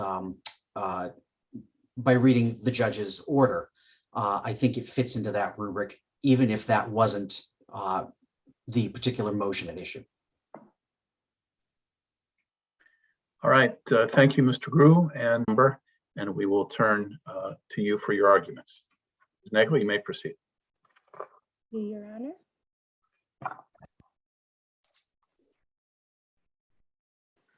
We are live and on the record. Good morning and welcome to the Appeals Court for today's session on January 4th, 2022. The next case is 2021 P0504, Department of Children and Families versus Children and Others. Mr. Levin, when you're ready, you may proceed. Thank you, Your Honor. Good morning. I'm Charles Levin, representing the appellant mother, who is watching this argument this morning on the YouTube channel. And mother is asking this court to set aside the termination of parental rights decrees and to reverse and remand the determination as to unfitness.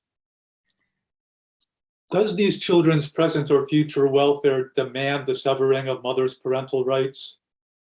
Is their welfare going to be put much at hazard if returned to mother's custody? The answer to both questions is no, but the judge got it wrong by selectively focusing on certain evidence at the expense of those two overarching questions.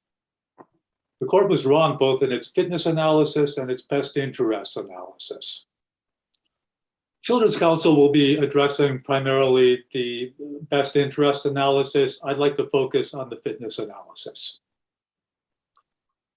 The predominant issue in this case, Your Honors, was the ongoing domestic violence with Mr. Gardner, between Mr. Gardner and my client. It's clearly the predominant issue.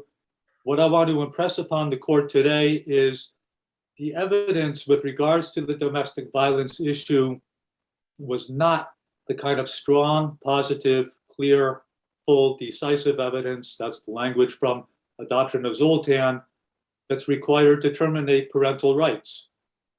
There was evidence, in fact, that my client had gotten out of the relationship. The judge was erroneous in assuming the existence of an ongoing relationship at least past October of 2019, after that final domestic violence incident. And there were months, 3 months between then and the end of trial, whereupon my client had only seen him, I believe, a single time, and that was at court. And the two prior months of September and October 2019, she'd seen him only 4 or 5 times, which is not indicative of what one would call a relationship. But what evidence are you citing for that proposition? Because I think during October and November of 2019, the police were called multiple times, right? I forget the number, but it's 3 or 4 times the police came to the house for domestic violence involving Mr. Gardner just in those months. Your Honor, I have that information and those sites in my brief. I don't have it off the tip of my outline. I believe that I know that they were called, in fact, in October for that incident. I believe in November they were called a single time, and that's what I'm factoring in when I'm stating in September and October. Well, September and October, they were called once or twice, but she'd only seen him those 3 or 4 times. November, I don't recall that the incident actually involved the Mr. G, but even if it did, that was but a single time, I believe, on November 3rd, at the beginning of November. And again, more than 3 months elapsed since then and the end of trial. So again, it's just not the kind of clear, strong, decisive evidence that one can hang one's hat on when looking at a termination of parental rights, particularly where my client had engaged in domestic violence services and showed breakthroughs, and the judge had failed to acknowledge them.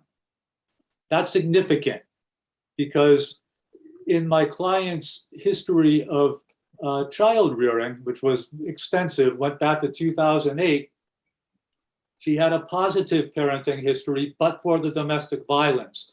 And that was the issue which needed to be addressed, and she addressed it, and she didn't get credit for it.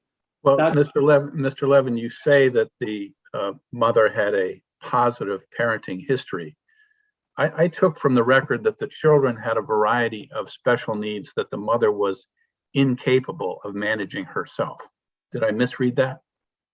Well, Your Honor, respectfully, I would say that you did, because I spent 9 pages of my brief, which I felt obligatory to fill in the gaps in the judge's analysis, where the judge was basically portraying my client's household as one of chaos and mayhem. And that was not the case. When you look back, and I would refer the court to page 9 through 18 of my brief, to get a rounded picture, my client showed strong parenting skills, good supervisory skills. The children were happy, well adjusted. They were going to school. They were well fed, well clothed. They appeared well.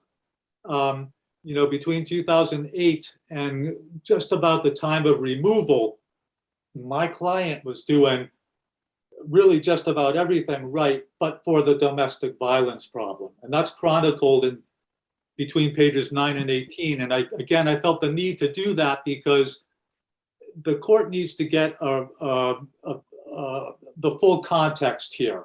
The problem is— Counsel, I appreciate the presentation in your brief. But there are things that are troubling that have to do with the children. And I'll give you an example. In April of 2018, so this is before the removal, the oldest child has some severe actions that take place at school. And as I understand the findings of the judge, there was a referral set up for the child, and the mother did not bring the child to the referral. Those are the findings, right? What do you say to that? Thank you, Your Honor. The answer to that is, first of all, there were a number of 51As filed that month you're referring to, April of 2018. While mother was found negligent, there were any number of allegations of physical abuse that were not supported. There was conflicting information in those reports. The children gave inconsistent reports about that. While it's true that the child didn't make that one appointment, it's also true that my client did accompany the child to crisis twice during that month. She went to a school meeting during that month. The school had reported that mother had been responsive with the child up until that month. And I think also it bears mention, if you look at Exhibit Volume 2 at page 488, the school indicated that that child had actually been doing well until that month. So yes, there were some problems with the children, but my client was addressing them. Your Honor, my time's up. If I could just finish the sentence. All right. How long is the sentence? Well, I'm just kidding. Go ahead. Thank you. The problem is that the judge had seen my client as immutable, where she was actually addressing these issues, and that was before the removal. But post removal, she absolutely made full-on efforts to address that topic and was successful at it. Thank you, Mr. Levin. Ms. Robin, when you're ready, you may proceed.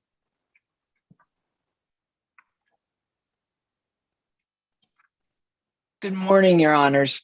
May it please the court, my name is Valerie Robin, and I represent the appellant, the 4 children, all girls, whose ages today are almost 14, almost 13, 11, and 9. Also present today with me is trial counsel Krista Rolson-Miller, who is watching this via the court channel. The children are appealing whether it is in their best interest for the trial court to terminate mother's parental rights.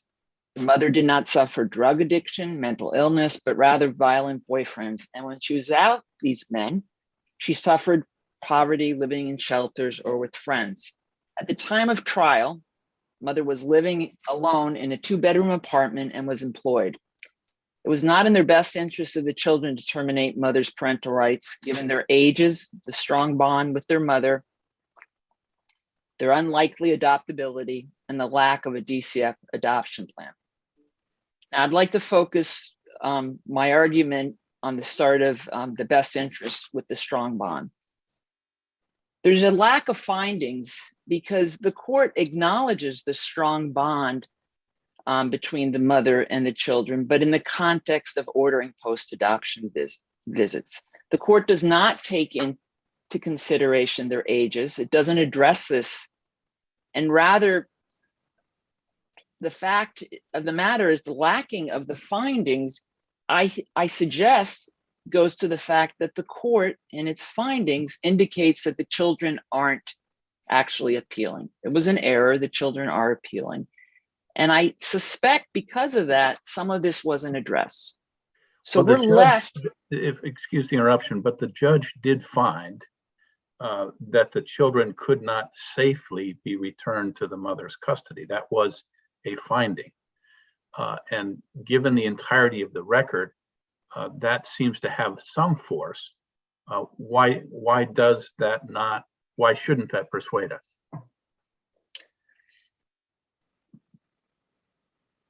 There is a level, I don't think irony is the right word, but the court was concerned about the safety of these children and the stability of mother. Yet nowhere does the court address that these kids, while they were in DCF custody, were in 52 different placements in 16 years. So on one level, they're holding the mother to a standard to protect these kids, to give them stability, but and at the same time, they're placing the burden on her to say she doesn't have the insight on how to care for these children. Yet nowhere in these findings is it addressed that while in DCF custody, other than the court to say, you know, it's troubling, but it doesn't seem like the DCF did much better, quite frankly. And how can you hold a mother up to a standard that DCF doesn't address? And not only doesn't DCF address it, is that gets to my second argument, and I'm jumping a little bit, but I'm trying to address the court, is the lack of adoptability plan. Nor does what they argue now, DCF, that the so-called permanency plan, nowhere does it discuss how they're going to provide safety for these kids, how they're going to place them, what these kids precisely need. I mean, you know, there's force to many of the things that you say, but I don't think it's true that the judge didn't address a lot of these points.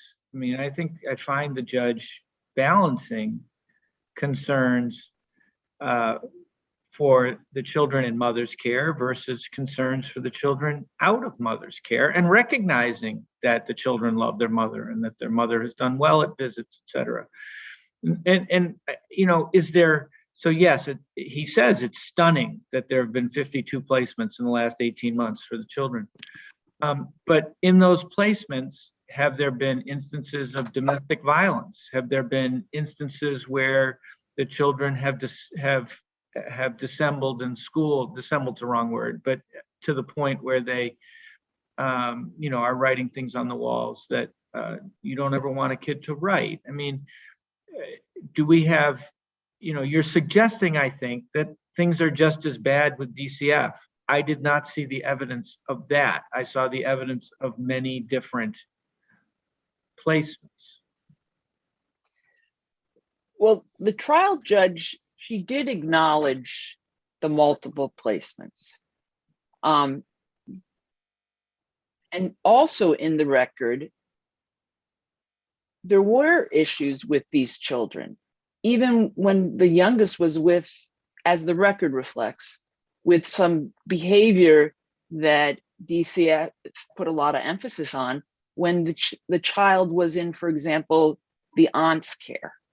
I mean, there were incidences, because this was in part when the children were in multiple of these placements, because this is why some of them were moved 20 times. Whether it was You're talking about the sexual behavior. The sexual behavior.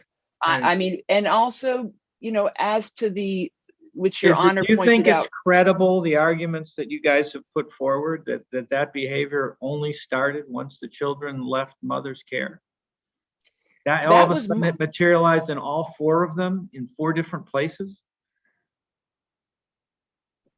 That was mother's argument relative to mother's argument at trial. Relative, couldn't the judge whether that was from the evidence to the contrary?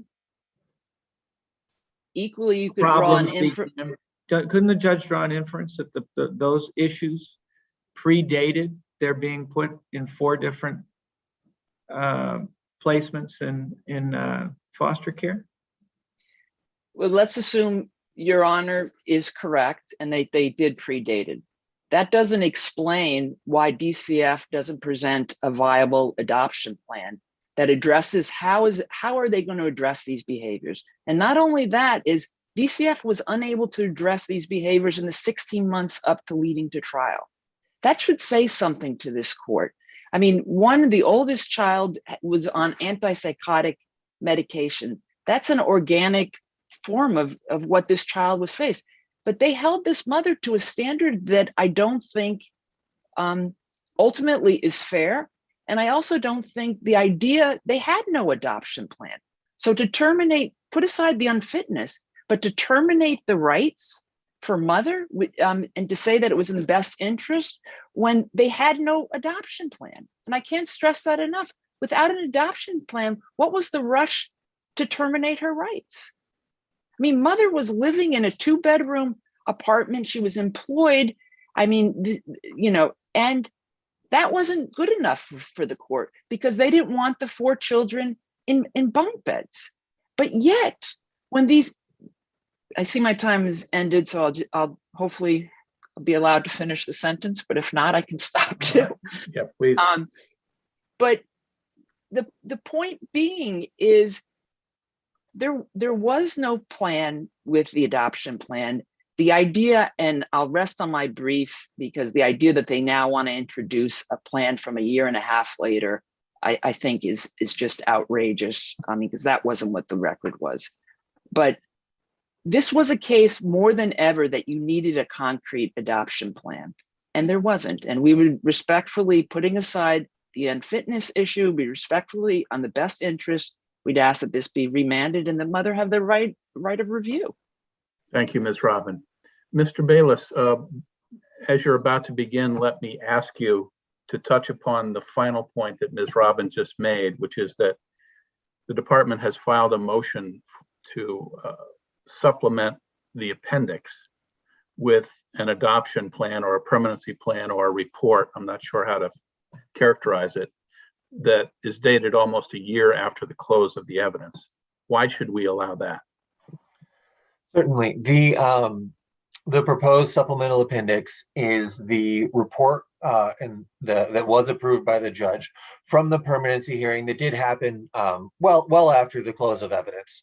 It contains updates as to the development of the plans to the children, which is relevant because part of the challenge in presenting a plan at trial was that these children have significant needs that were in flux. The oldest child in particular had the recruitment of an adoptive resource suspended because she needed to spend an extended period of time in residential level care to even begin to get to the point where that could be pursued. But we have we're confronted, Mr. Bayless, we're confronted all the time with information outside the record that might be relevant, that doesn't address the basic rule that our focus should be limited to the record on appeal. Yes, the other sort of import of that is that we were this court to find that the plan was inadequate. But I think the evidence is clear and convincing that mother was unfit and the termination was appropriate. So the appropriate response to that would be a remand for development, for further proceedings to develop the plan. But we know what that would look like because the court has already reviewed the permanency plans following these proceedings. If we were to do that,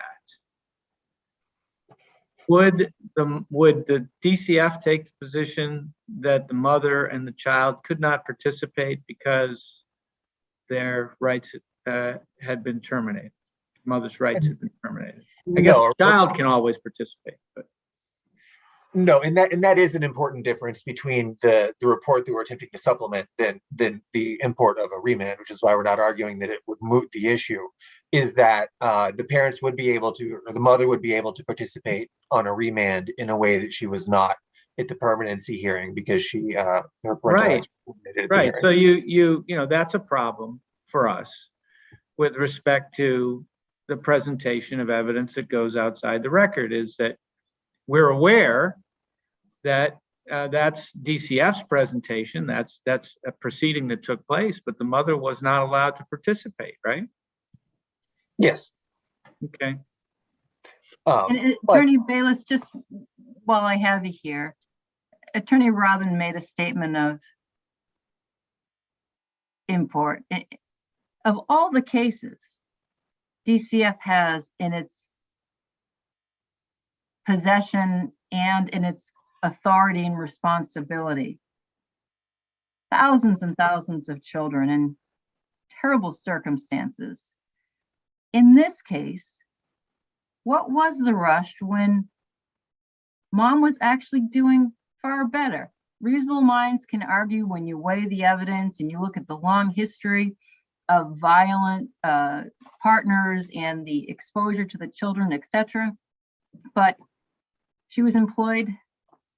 She had a 2-bedroom apartment. She was far more stable at the time of trial than ever before. What was the rush when you had 4 extremely difficult children to provide, and you didn't have an adoption plan? So what was the rush? So I would contend that there, a year after the filing of the case isn't a particular rush, in the urgency in achieving permanency for the children is provided both by time standards and the fact that moving towards permanency is necessary for their best interest. Absolutely, if you have an adoption plan.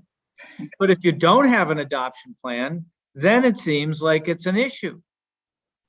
There was, to clarify, for the child that was in a kinship placement, there was an identified adoption. Yes. Yep. For the other 3, yes. But the problem is that it's not really a problem. The fact of the matter is that mother was unfit. She did not that she was given the burden to demonstrate that she understood the children's needs, because the burden always relies with the department, and Judge McMenemy kept the burden where it was. But having been shown, having the evidence introduced that mother was acting in a way that indicated she did not understand her children's needs. She continually denied that there was domestic violence in the home. She denied that domestic violence impacted the children. She denied that the children were exposed to sexual behavior that was then causing them themselves to act out, and in fact, at times, to harm each other. She indicated that she could not understand the needs that these children had. Her plan for the children was for the 4 children, 2 of whom had been found in bed together engaging in sexually inappropriate behavior, or at least in the aftermath of some sort of sexualized contact, was for them to sleep in the same room in bunk beds. And there's certainly difficulties that are presented by the fact that it's hard to It's find a very large. hard to criticize. It's very hard to criticize that when what she has is the means to have a 2-bedroom apartment, and when there is a countervailing concern about not splitting siblings up, right? Yes, of course, but what Judge McMenemy weighed, and this is why these decisions are difficult. That's why there's deference to the weighing of the facts by the trial judge, who's the one who's actually on the front line evaluating the witnesses. But the weight that the trial court judge had to make was, you have these siblings, and that sibling bond is important, and they have a bond with the mother that was acknowledged. But you also have a mother who the court found was not disengaging from a series of violent relationships, that she was not acknowledging that keeping violent men in her life was causing harm to her children, and that these were 4 children with specific needs that, if they weren't managed correctly, would cause harm to themselves, and had in fact caused harm or potentially caused harm to other children as they acted out in homes that they were in placements that they were placed in. There is certainly merit to the idea that 51 placements is way too many, and that ideally and preferably there would be fewer, but those placement moves happened because these children were putting themselves and other children at risk because of their trauma that the mother did not indicate that she accepted as being a problem, much less understood how to move forward in addressing. Mr. Bayless, in Ramona, we held that where there's evidence of a bond between mother and child, and adoption is unlikely, which, at least given the age of the older child here, was the case, that the judge should provide an explanation as to why it would be in the best interest of the child to terminate the parental relationship. I didn't see much of a detailed explanation here by the judge. Did I miss something? There's an explanation, not necessarily explicitly along those lines, but there's certainly in the conclusions of law an explanation of mother's lack of understanding of the children's needs and the risk that they would face inevitably were they to be ever returned to her care because of her continued relationship with this abusive partner and her general unwillingness to avoid abusive partners in the future. What the judge did do was, presumably acknowledging that these children were in a state of flux, scheduled having regular permanency hearings more frequently than required. They were every 6 months rather than the traditional annually, ensuring that she would keep a close eye on the matter and to make sure that the children were moving towards permanency in a way that was healthy and protective of them. And so we have a mother who, when the children were removed, threatened to murder department staff, attempted to assault department staff, and even over the course of the case, when the relationship became better, was still, as there is testimony at trial, volatile, difficult to communicate with, and expressing anger at the department. She was aren't you making, that's exactly what mother and child say, is that she acted outrageously, conceding that, and that the department would never give her another chance. She didn't miss meetings. She went to therapy. She had positive evaluations. She got jobs. She got an apartment. None of it was good enough. And in fact, because of her threats, they weren't even able to see the bond because they contracted out somebody else to see the bond that she had with the children as they were getting older. I mean, that's a big part of their claim here, is that, this is an unusual case. Mother doesn't have substance abuse disorder. Mother doesn't appear to have a significant or diagnosed mental health issue. Mother makes really bad choices with domestic partners, which unfortunately happens often when children are involved. But once that happened, once that threat to commit murder, understandably, nobody wanted to go near mother. And as a result, all these positive things that she did didn't seem to matter much. Can you address that? It's not, yes, Your Honor. And it's not that mother's positive progress didn't matter. It's that that was part of the facts that had to be weighed by the court. The judge in her findings acknowledged that mother had engaged in some progress in services. There was testimony that mother's relationship with the department had improved, but the problem in what mother is conflating here is it improved from actively threatening to murder the social workers. The testimony at trial from the supervisor was not that they had a good relationship, it's that it was better than when she was threatening to kill them. It was still when mother was presented with information that she didn't like or that she was uncomfortable with, the information about domestic violence, the information about her children's sexualized behavior, she either shut down, and the testimony was it was as if you were trying to interact with a wall, or she became volatile and explosive. And so that indicated that she wasn't making the progress that is attributed to her. And that sort of contrasting information is again, that's in the hands of the trial judge, who was presented with evidence that she wasn't making threats anymore, while at the same time she was still blowing up. She was still indicating that she struggled to control her anger. She was still having the police called to her home multiple times a month at the onset of trial. Mother claims that she had separated from her abuser and the children wouldn't be at risk. There were 3 police reports in October that had that man at her home. And then during trial, while he wasn't identified in the police reports, mother had 2 more police responses to her home in November of 2019. Can I ask a slightly different question? Yes. I'm looking at Ramona and what I think is a pretty critical sentence.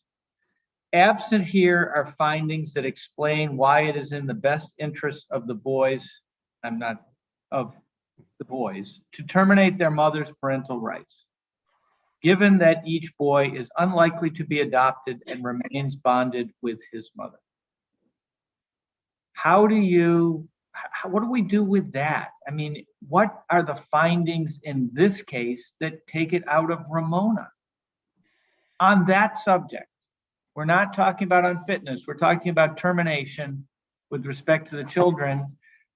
They make the case that at least the 3 older children unlikely to be adopted.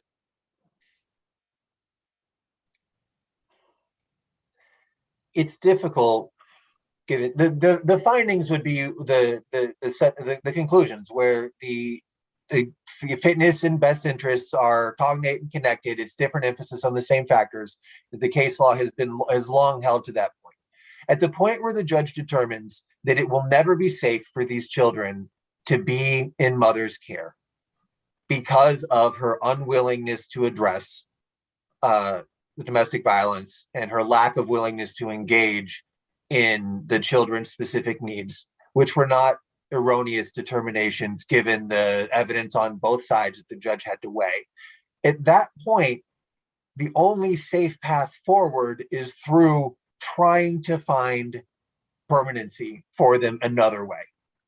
And so the children they weren't 12 at the time, which also influenced presumably why the specific findings as to their ability and willingness to reject adoptive placements didn't happen. But even a 12-year-old or pushing 14, there is plenty of time with proper therapy to allow them to process the consequences of their relationship with their mother and their traumas to get them to a point where they can move towards permanency that will only be helped by the removal of the influence that mother has. I see my time has elapsed, so if there are no further questions, I will rest on my brief, and thank you.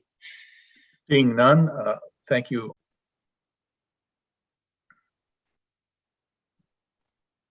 We are live and on the record. Thank you and welcome to today's session of the Appeals Court on January 4th, 2022. This case is 2021 P0085, John Doe number 247684 versus the Sex Offender Registry Board. Ms. Rose, when you're ready, you may proceed. Thank you, Your Honor. May it please the court, my name is Rebecca Rose and I represent the appellant, Mr. Doe.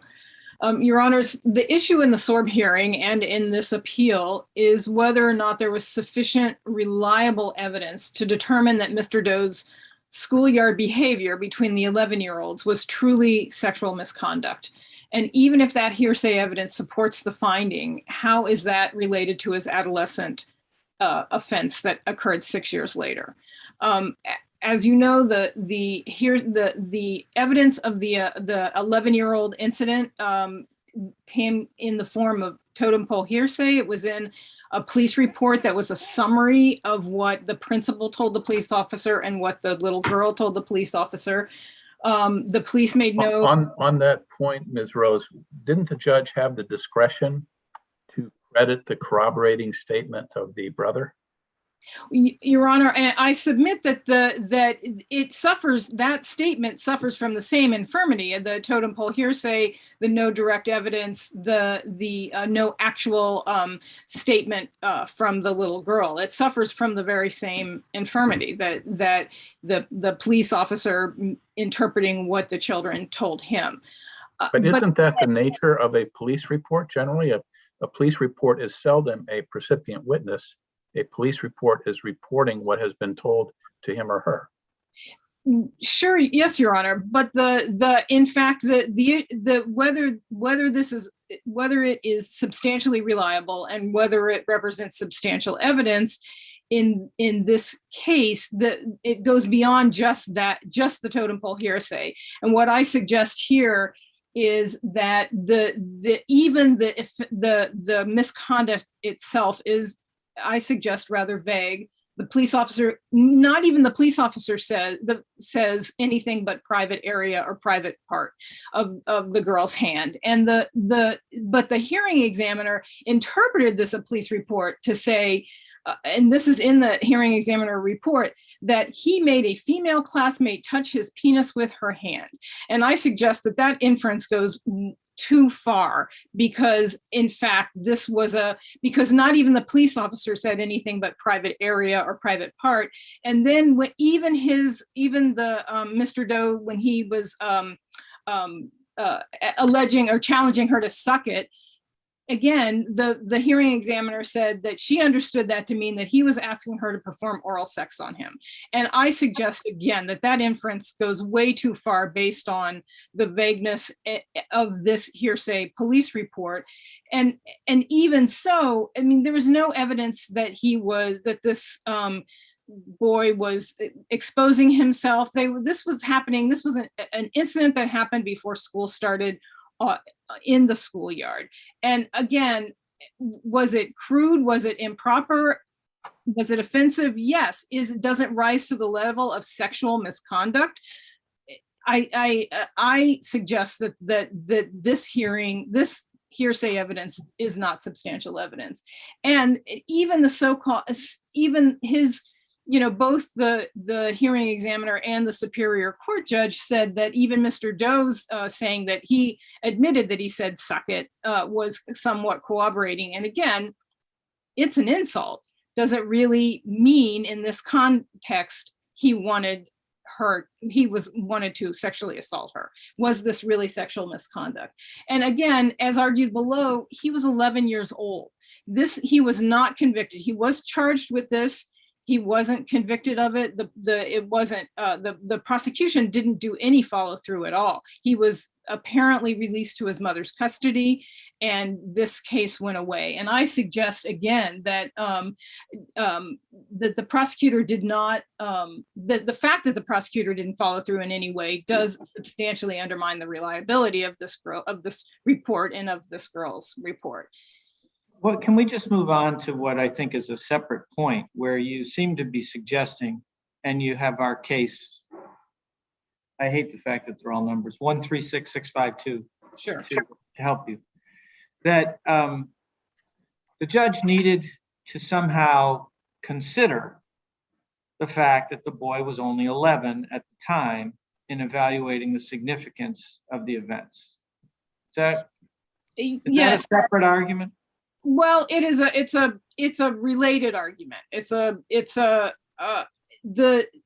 I think the case Doe 136652 is instructive because the case is really about the accuracy of applying the regulatory factors to a prepubescent child. In that case, it was a 10-year-old and Mr. Doe was 11 years old. The regulations have been updated. They do now include juvenile behavior. But again, the definition in the regulations of a juvenile is anyone under the age of 18. But Right, so just let me stop you there because I think I understand. And if I don't, I'm sure you'll fix it for me. So 136652 was decided before the change in the regs. Correct. The regs change, but they don't address a difference between a prepubescent child and a juvenile who's pubescent, right? Right. Are you making a challenge to the regs as they are applied? No, Your Honor. We are challenging the application of the regulations to an 11-year-old. We're not challenging the regulations, we're challenging the hearing examiner's application of these, the way the hearing examiner decided the case. In fact, the hearing examiner— Is that another way of saying that, yeah, you still have to follow 136652. You still, if you're dealing with someone who's prepubescent, have to explain why this factor applies under these circumstances. Yes, Your Honor, I believe that's exactly what the case says because it's about the accuracy of applying these factors. And the case says there's a difference between an 11-year-old and a 17-year-old. And I don't think we don't need an expert or even a regulation for us to know that. But we can use the word prepubescent, which I think is an understandable word. Sure, but the hearing examiner does not. The hearing examiner doesn't acknowledge that an 11-year-old, in fact, isn't even now under our juvenile justice system considered a juvenile because 11 years old is too young to be able to be held criminally responsible. That wasn't the case when he was originally charged, but it is the case now. And I suggest that it was arbitrary and capricious not to even recognize that the difference, this was a sexually immature child having an incident on— Which factors would this matter for? Well, in fact— Which factors do we, the factors that because the hearing examiner determined that this was sexual misconduct, the hearing examiner applied factor 2 and factor 4, both of which are risk elevating factors, the repetitive and compulsiveness and the age at first offense, so here's why I asked the question. I can see why you would make your argument with respect to factor 2. I have trouble with any suggestion that there's really an issue with applying factor 4, which seems to take into consideration, you're not challenging the reg, and the reg suggests if your first sexual misconduct was under the age of 13, that's important. That has consequences for suggesting that someone, may have more likely to do it again in the future. So why would we throw out factor 4? Well, I'm suggesting, Your Honor, that what happened in the schoolyard between the 11-year-olds was not actually sexual misconduct. It was because of the age, because of the circumstances, he did not pull his pants down and make her hand touch his penis. I don't think we can even infer that from the hearsay police report. What we can know is that these were 11-year-olds challenging each other, being crude, and maybe even being— Suppose he had done that. Would you still take the position it wasn't sexual misconduct because he was 11? If the hearing examiner appropriately considered the age 11, absolutely. But that's not what happened here. what I'm suggesting is that this wasn't sexual misconduct to begin with. That this behavior, for all of these factors, because he was 11 years old, because there's really no clear evidence of anything beyond a schoolyard, maybe he was being a bully, maybe he was being suggestive. I do not think there's substantial evidence to show that this was sexual misconduct. And it matters in the evaluation because it allowed the hearing examiner to say he had 2 victims, that he started sexually offending at a young age, that it was in a public place, that that he had more than 1 victim. And that matters in this context when the real issue is there substantial evidence to predict his future behavior? And can we predict? Attorney Rose, just suggesting for a moment that we don't accept your argument that based upon what reasonable minds could agree is reliable hearsay evidence, that by taking his hand and as she points to her own private part and saying suck it twice was a sexual misconduct. Tell me what your next best argument is. Well, Your Honor, again, the consideration of if it was sexually inappropriate behavior, how does the 11-year-old sexually immature behavior, how does that really relate to his 17-year-old behavior? Again, the statutory rape charge, which he doesn't deny. And again, I think that the literature itself that underpins these regulations does not address sexually immature children. It simply does not.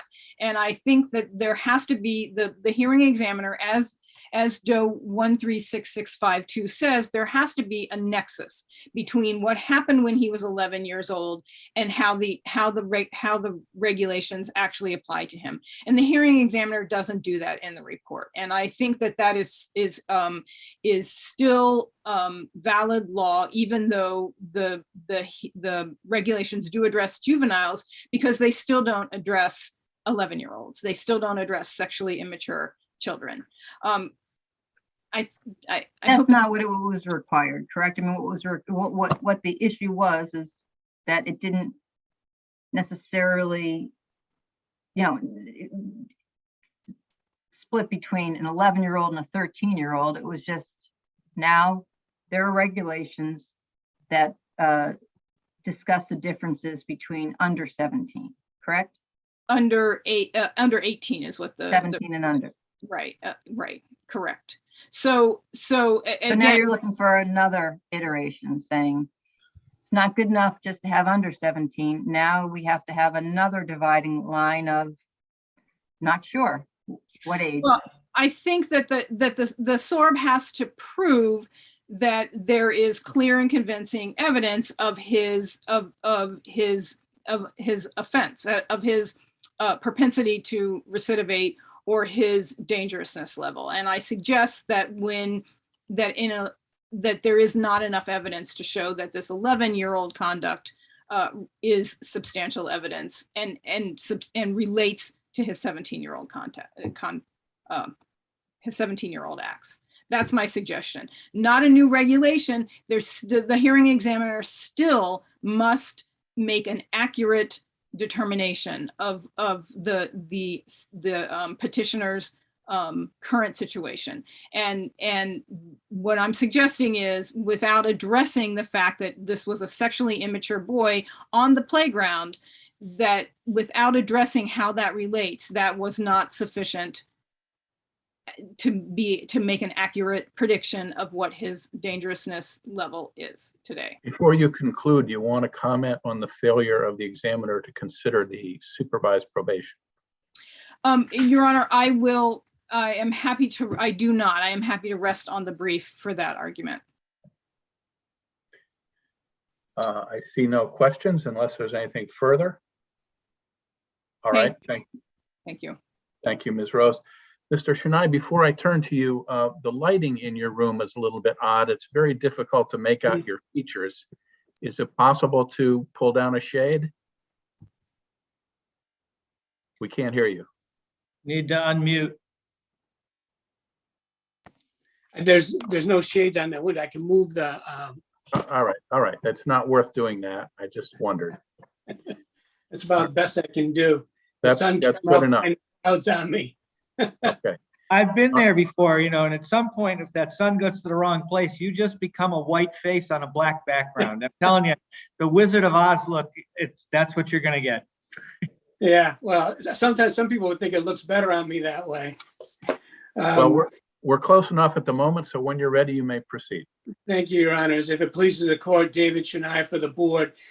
DOTH 136652 did not say that the board, before applying factors to prepubescent children, had to analyze every single factor. It really was limited to factor 3 for the particular reason that factor 3, the old factor 3, which they applied to juvenile, said that you could consider juvenile experimental sexual experimentation if the juveniles were between the ages of 13 and 15. And what the court said is, how can you have that and not also apply it to prepubescent children who, and they basically said, okay, maybe it dealt with factor 3, but boy, the gist of that opinion is you have to pay attention to age. We already, I think by the time 136652 had been decided, you had the cases about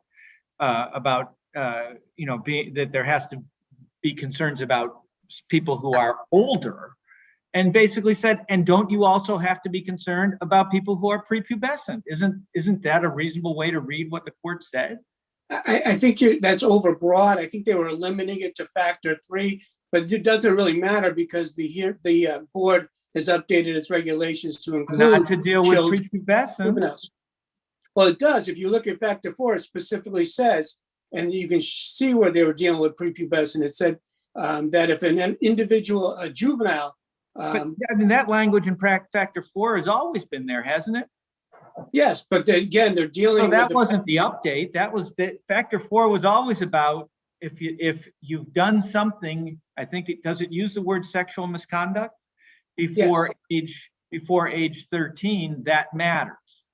Right, that wasn't about the update, and that wasn't about 136652. The way I read it, I mean, well, the update. I'll let you get into your argument, but as you get into your argument, this judge is concerned about exactly what Attorney Rose is raising, which is a uncritical look at an event which occurred in a schoolyard between two 11-year-olds.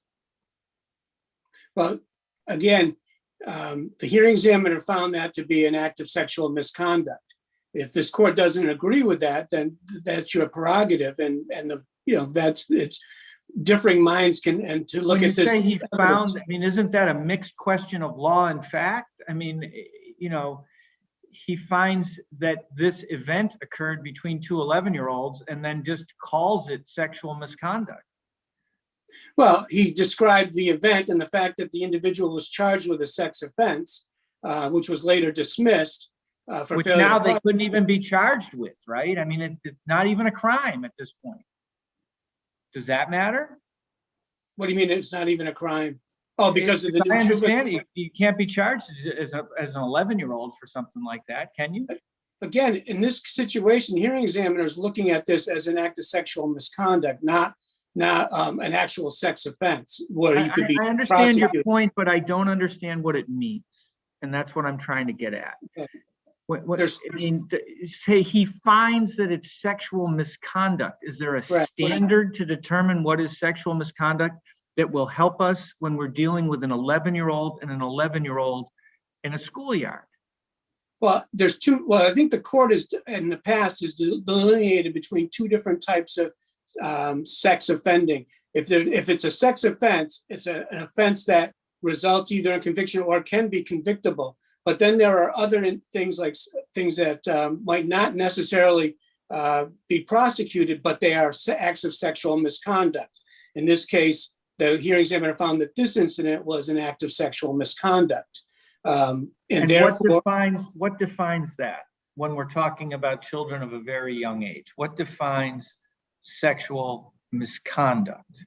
Any case you can point me to? well, there's no cases that say exactly what the term sexual misconduct is. It's a determination made by the hearing examiner based on the evidence that's presented. In this case, he found that grabbing the girl's hand and putting it against his genital areas was an act of sexual misconduct.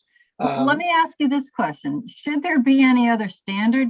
If there are two 40-year-olds out in a parking lot and the male grabs the female 40-year-old's hand and says, suck it, and then says that again, should the standard for the hearing examiner be any different than two 11-year-olds who do the exact same type of behavior? Well, the hearing examiner is bound by the regulations, and then he must find the acts. As far as the definition of misconduct, isn't it sexual misconduct either way? It is sexual misconduct. Whether either. you're 40 or 11, to grab someone's hand and put it on your private area and use those words. Now, in the context of being 11 versus 40, it doesn't mean it's not sexual misconduct, does it? Does not mean it's not sexual misconduct. Is there a different definition for sexual misconduct for a 40-year-old than an 11-year-old? Not according to the board's regulations. Okay. Has the board considered it? Given 136652, which sure as heck suggests that prepubescence is a different place. Well, the board, after that case, when they did the regulations over, looked at all of the updated research involving juvenile sex offending. Whether they specifically considered it, I wasn't involved with that process. I do know that they were looking at all the updated regulations. They had at that time a juvenile forensic psychiatrist on the board helping with the regulations. So my assumption is they did, but I can't validate that because I wasn't involved in that process. But again, the board was properly constituted when the new regulations were promulgated. And at that time, the doctor that we had on board was Maria Piccarello, who was a forensic juvenile psychiatrist who was actually part of her expertise was juvenile sex offending. So I'd say at the time they did the regulations, they had to have been considered.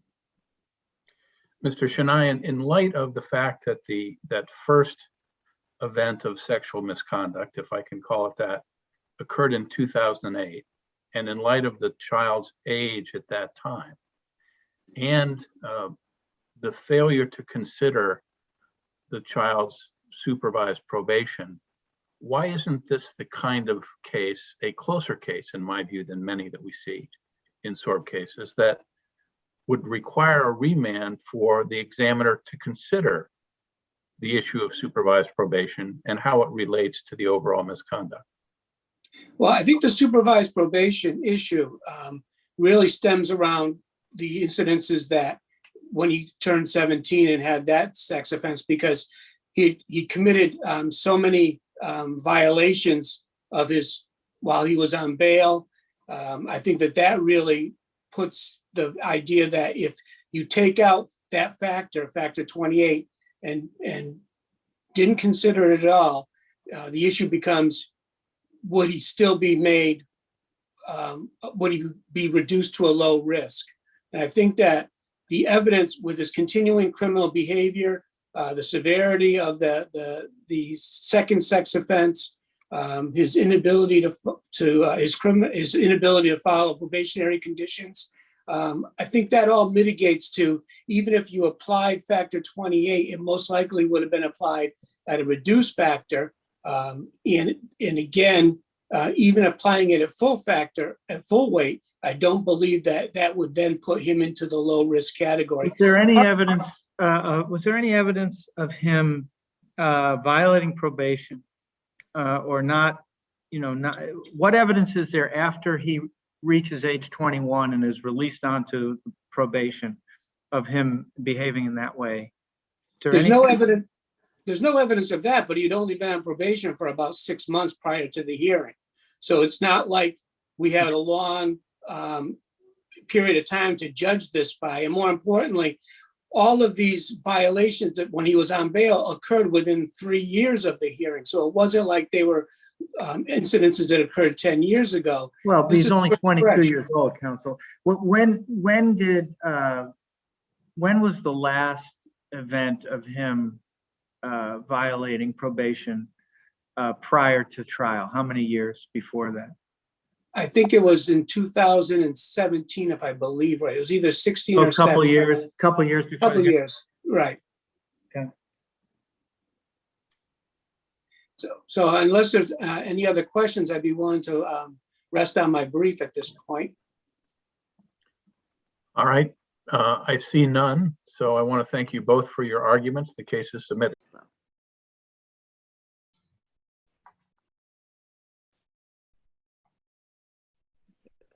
We're live and on the record. Ms. Jelson, if you could pause one more moment. This is 2021 P0177. Our last argument on this date, January 4th, 2022, in the matter of BE. Ms. Jelson, you may proceed. Good afternoon. May it please the court.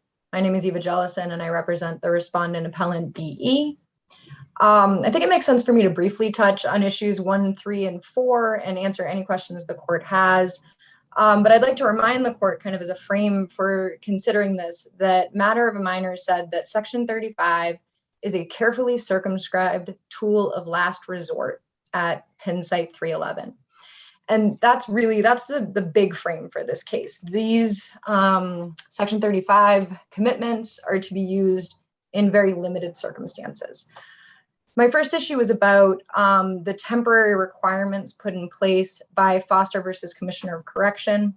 And I frame this as a legal issue, and I do believe that the hearing judge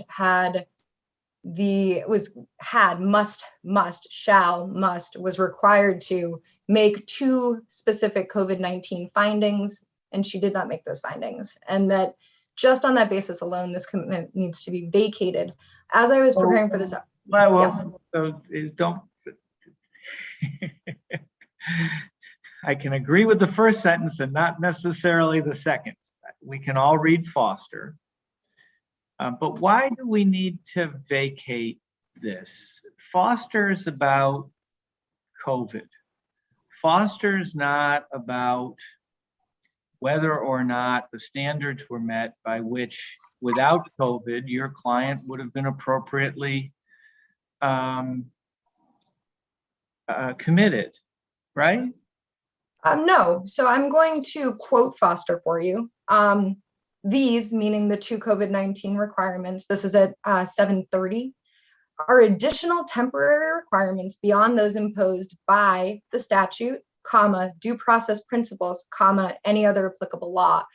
And I actually was just going to say before your question that as I was preparing for this, I think I really could have framed this as a sufficiency of the evidence issue too, that these were required and that without them, there was insufficient evidence to commit BE because these are additional temporary requirements beyond those imposed by the statute. So the judge. Really? I Yes. mean, these additional temporary requirements do not relate to any of the statutory language that's in the rest of the brief, do they? I mean, when we're talking about what the standards are, the standards are what's set forth in Section 35 and in Section 1. These standards have to do with whether or not it's appropriate to place the person at that time. Right, and the COVID-19 crisis that was, still going on, but was going on at that time with the state of emergency, was part of whether or not commitment really addressed the issues. So first of all, was commitment going to, this is the language, was the danger of the substance use disorder, the harm that could have been caused by that, did that outweigh the risk of transmission of COVID-19? Could the person's substance use disorder actually be addressed given the decrements in treatment that were going on at that time? And, so that does have to do with whether or not a Section 35 commitment was warranted. And, I don't know, whether or not, I think that the SJC was very clear. These are additional temporary requirements beyond those imposed by the statute. And they did that in their wisdom. Attorney Jellison, let me interrupt for a moment. First of all, Foster was early on in a pandemic, and I think you'd almost have to be living under a rock for any decision not to take into effect COVID-19. I mean, if the Mass Treatment Center or the Mass Substance Abuse Center, MASAC, was filled with an infection of MRSA, a judge would consider the risk of sending somebody on a civil commitment weighed against their potential harm to themselves or to others. I mean, so we didn't need Foster in the district court, frankly, to tell us consider COVID, because every decision a judge makes in the trial court was considering the risk of putting somebody where there was a higher rate of COVID. So there isn't any case that says if the judge doesn't outwardly say this, it has to be vacated. Would you agree with me? I would agree that there's no published case. I believe that, and I don't have the site in front of me, but I think it was PDL, which I cited in my brief, where the appellate division actually did vacate a commitment based on the fact that the COVID-19 findings were not made and that the findings were not, did not comport with due process as laid out in matter of a minor. So that's an unpublished opinion, but should you want a reference? Of an appellate division of the trial court. Yes. Secondly, you did not provide for the court, or did I miss it in your appendix, the actual findings of fact by the judge. You did provide a transcript. You provided a transcript of what the judge said before the judge decided to commit this individual. And you provided the order, but I did not see in the appendix the 2-page findings. I don't believe there were any other findings. Are you, other than the oral findings and with the section 35 form? So there's a 2-page form that in the district court that relates specifically to these kinds of hearings. Yes, and I believe that is that not in the appendix? I apologize if it isn't. But that has the finding of whether COVID was considered. That has the finding of whether the judge is deciding whether the person is a risk to themselves or unable to protect themselves or harm to others, whether the judge finds that they suffer from a substance use disorder, whether they need a high level of security. So without that, so I do have at page 6 of the record appendix, order for commitment of alcohol or substance use disorder. And that was the only, you know what, I don't see a page 2, but I didn't receive a page 2 from the Air District Court. This is all I received. With the judge's signature. That's not it. That's not the findings of fact. The record as I was provided it by the Air District Court was this record. So I don't have any other findings besides what the judge put on the record and this form. Right, but what the judge puts orally on the record and what the judge puts in written findings sometimes can be very different. Some judges don't say anything other than I'm ordering you committed, and they fill out their findings of fact. And it's a separate order when you're committed. So assuming that without that we can't reach the issue of whether the judge's failure to verbally respond to COVID and consider it is not an error, you claim that this is somehow an attorney, an act of the attorney that falls below the standard. Yes, so in the alternative, if the court doesn't find that this is a legal requirement or doesn't find that these are separate elements that the defendant has no burden to meet the petitioner, which is a little, I know, funny, and section 35s would have the burden to produce this information, then yes, defense or section 35 counsel for BE should have brought this up in her closing, should have asked the judge to make findings on this, should have asked the court clinician about this, because the court clinician testified that she had already gotten in touch with the facility down in New Bedford, and I'm sure could have found this information out in terms of, what was going on down there with treatment, what the, did they have a current COVID-19 outbreak going on down there? And, those are kind of the risk of transmission. Could have asked, the defense counsel could have asked about BE's health or presented evidence about BE's health. We don't have much evidence about BE other than that she had an alcohol use disorder and that she was 55 years old. Does So- ineffective assistance of counsel apply in this setting where this is a civil commitment order? Yes, people have a right to counsel in these situations and they have a right to effective counsel. And I believe the cites are in that section of my brief. All right, second question then is whether or not, I mean, before we get to that question, I guess there's a question of whether or not the issue was waived by not initially bringing it to the judge's attention at the hearing. So I think that that's what ineffective assistance of counsel would address. Well- So to the extent the issue was waived, I guess the first question is, do you agree or disagree that it was not raised before the judge and therefore waiver would apply?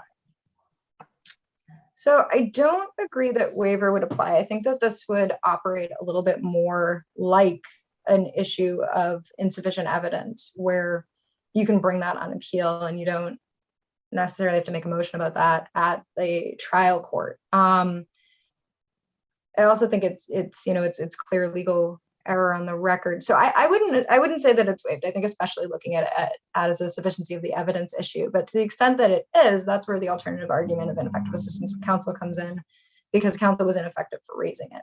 And she was the counsel in the appellate division as well. So I have trouble thinking of it. She did raise it at the appellate division. I have trouble thinking of it as a sufficiency of the evidence because, as we've already talked about, it doesn't have to do with the standards, but you do raise a sufficiency of the evidence argument. And Yes. maybe we can turn to that for a moment. Absolutely. The way I read the judge's findings and the record, your client had just come out of a rehab. Within days of coming out of a rehab, her children, plural, and her mother reported that she was drunk regularly. Yes. She was located with a bottle of alcohol on her lap at home. And there is evidence that she had previously driven while intoxicated in the month prior. And evidence that she had made at least one statement, and the way I read the record, two statements to the effect that she was prepared to go the way of her father, or at least one could draw that inference.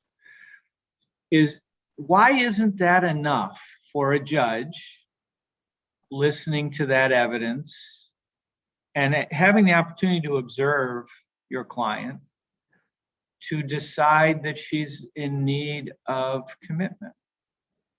So again, I want to make sure that we know that Section 35 is really a tool of last resort and is very carefully circumscribed and is very fact specific. So, and I want to break apart a lot of what you mentioned. And then another thing, before I even start, you're fine. It's fine for you to break them all apart, but understand that the test is the totality of the circumstances. But so you were talking about information put them that back went together at the end. You were talking about information that went to separate prongs of harm. So I definitely want to break those two things apart. And then separately, I want to point you to GP. And in GP, the SJC says the mere fact of an uncontrolled substance use disorder is insufficient for Section 35 commitment. The presence of a substance use disorder and alcohol use disorder is part of the inquiry. It's the first part of the inquiry, which we concede. The second part is whether or not there are very specific types of harm as defined in the statute.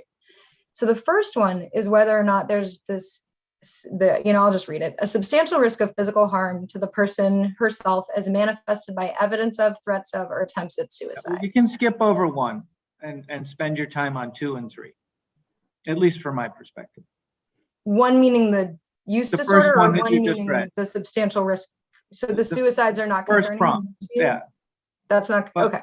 Just spend your I'm time. happy to skip down. I'm happy to skip down to a very substantial risk of physical impairment or injury to the person himself, as manifested by evidence that such person's judgment is so affected that he's unable to protect himself in the community, and that a reasonable provision for his protection is not available in the community. Why was that not shown where there's evidence that she is not controlling her drinking, is at the point where it is completely uncontrolled, and there's past evidence that she'll get in a car when she's done that?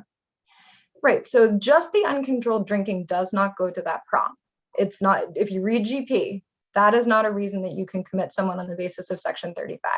You have to point to specific information about why this person is going to, and it's a very substantial risk, meaning very imminent. The judge made no findings on imminence. So we have one circumstance where her daughter observed her a month before this, park her car crooked and get out of the car in a manner that suggested to the daughter that she was under the influence. The evidence that we have in the for July is actually that she wasn't getting in any cars. So, I mean, we have evidence that she asked No, her we don't have friend- that evidence. Why do we have evidence? that we she have some wasn't evidence. in We a have car? some evidence that she herself was not going to see people in a car. She asked her friend to come over. She asked her mother to come over. She asked a gentleman to come over. There's no evidence that she was using a vehicle during this time frame. There's actually evidence to the contrary. And the standard is clear and convincing evidence. There has to be some evidence that she is imminently going to get in this car. And the only evidence we have of drunk driving is a single incident that the daughter points out from a month prior. At this standard, for a carefully circumscribed tool of last resort, it How do simply you isn't think enough. she's getting her liquor? I don't know how she was getting her liquor. It's not in the record. She could have had Well, liquor what the is in the household. record from the daughter, as I understand it, is that when she needs to get liquor, she gets in a car.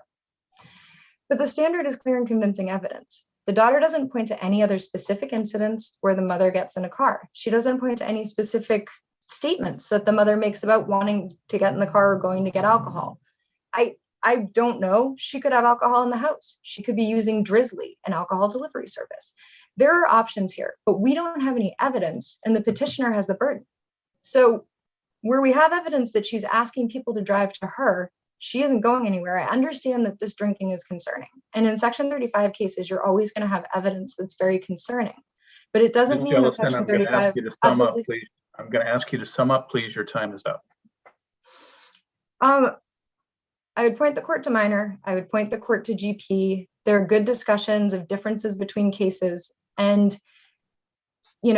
looking at comparisons between I'll point you looking at comparisons between such as like a matter of AM, where there was a possibility that the person would take medication and drink alcohol and have a fatal event, versus matter of CR, where there was reliable testimony that the person had taken a medication and then drank, and that the fatal event was very likely. Those are the degrees that we're looking at. You're looking for something where the All right, Ms. Jellison, I think we have the gist of your argument. Thank you very much.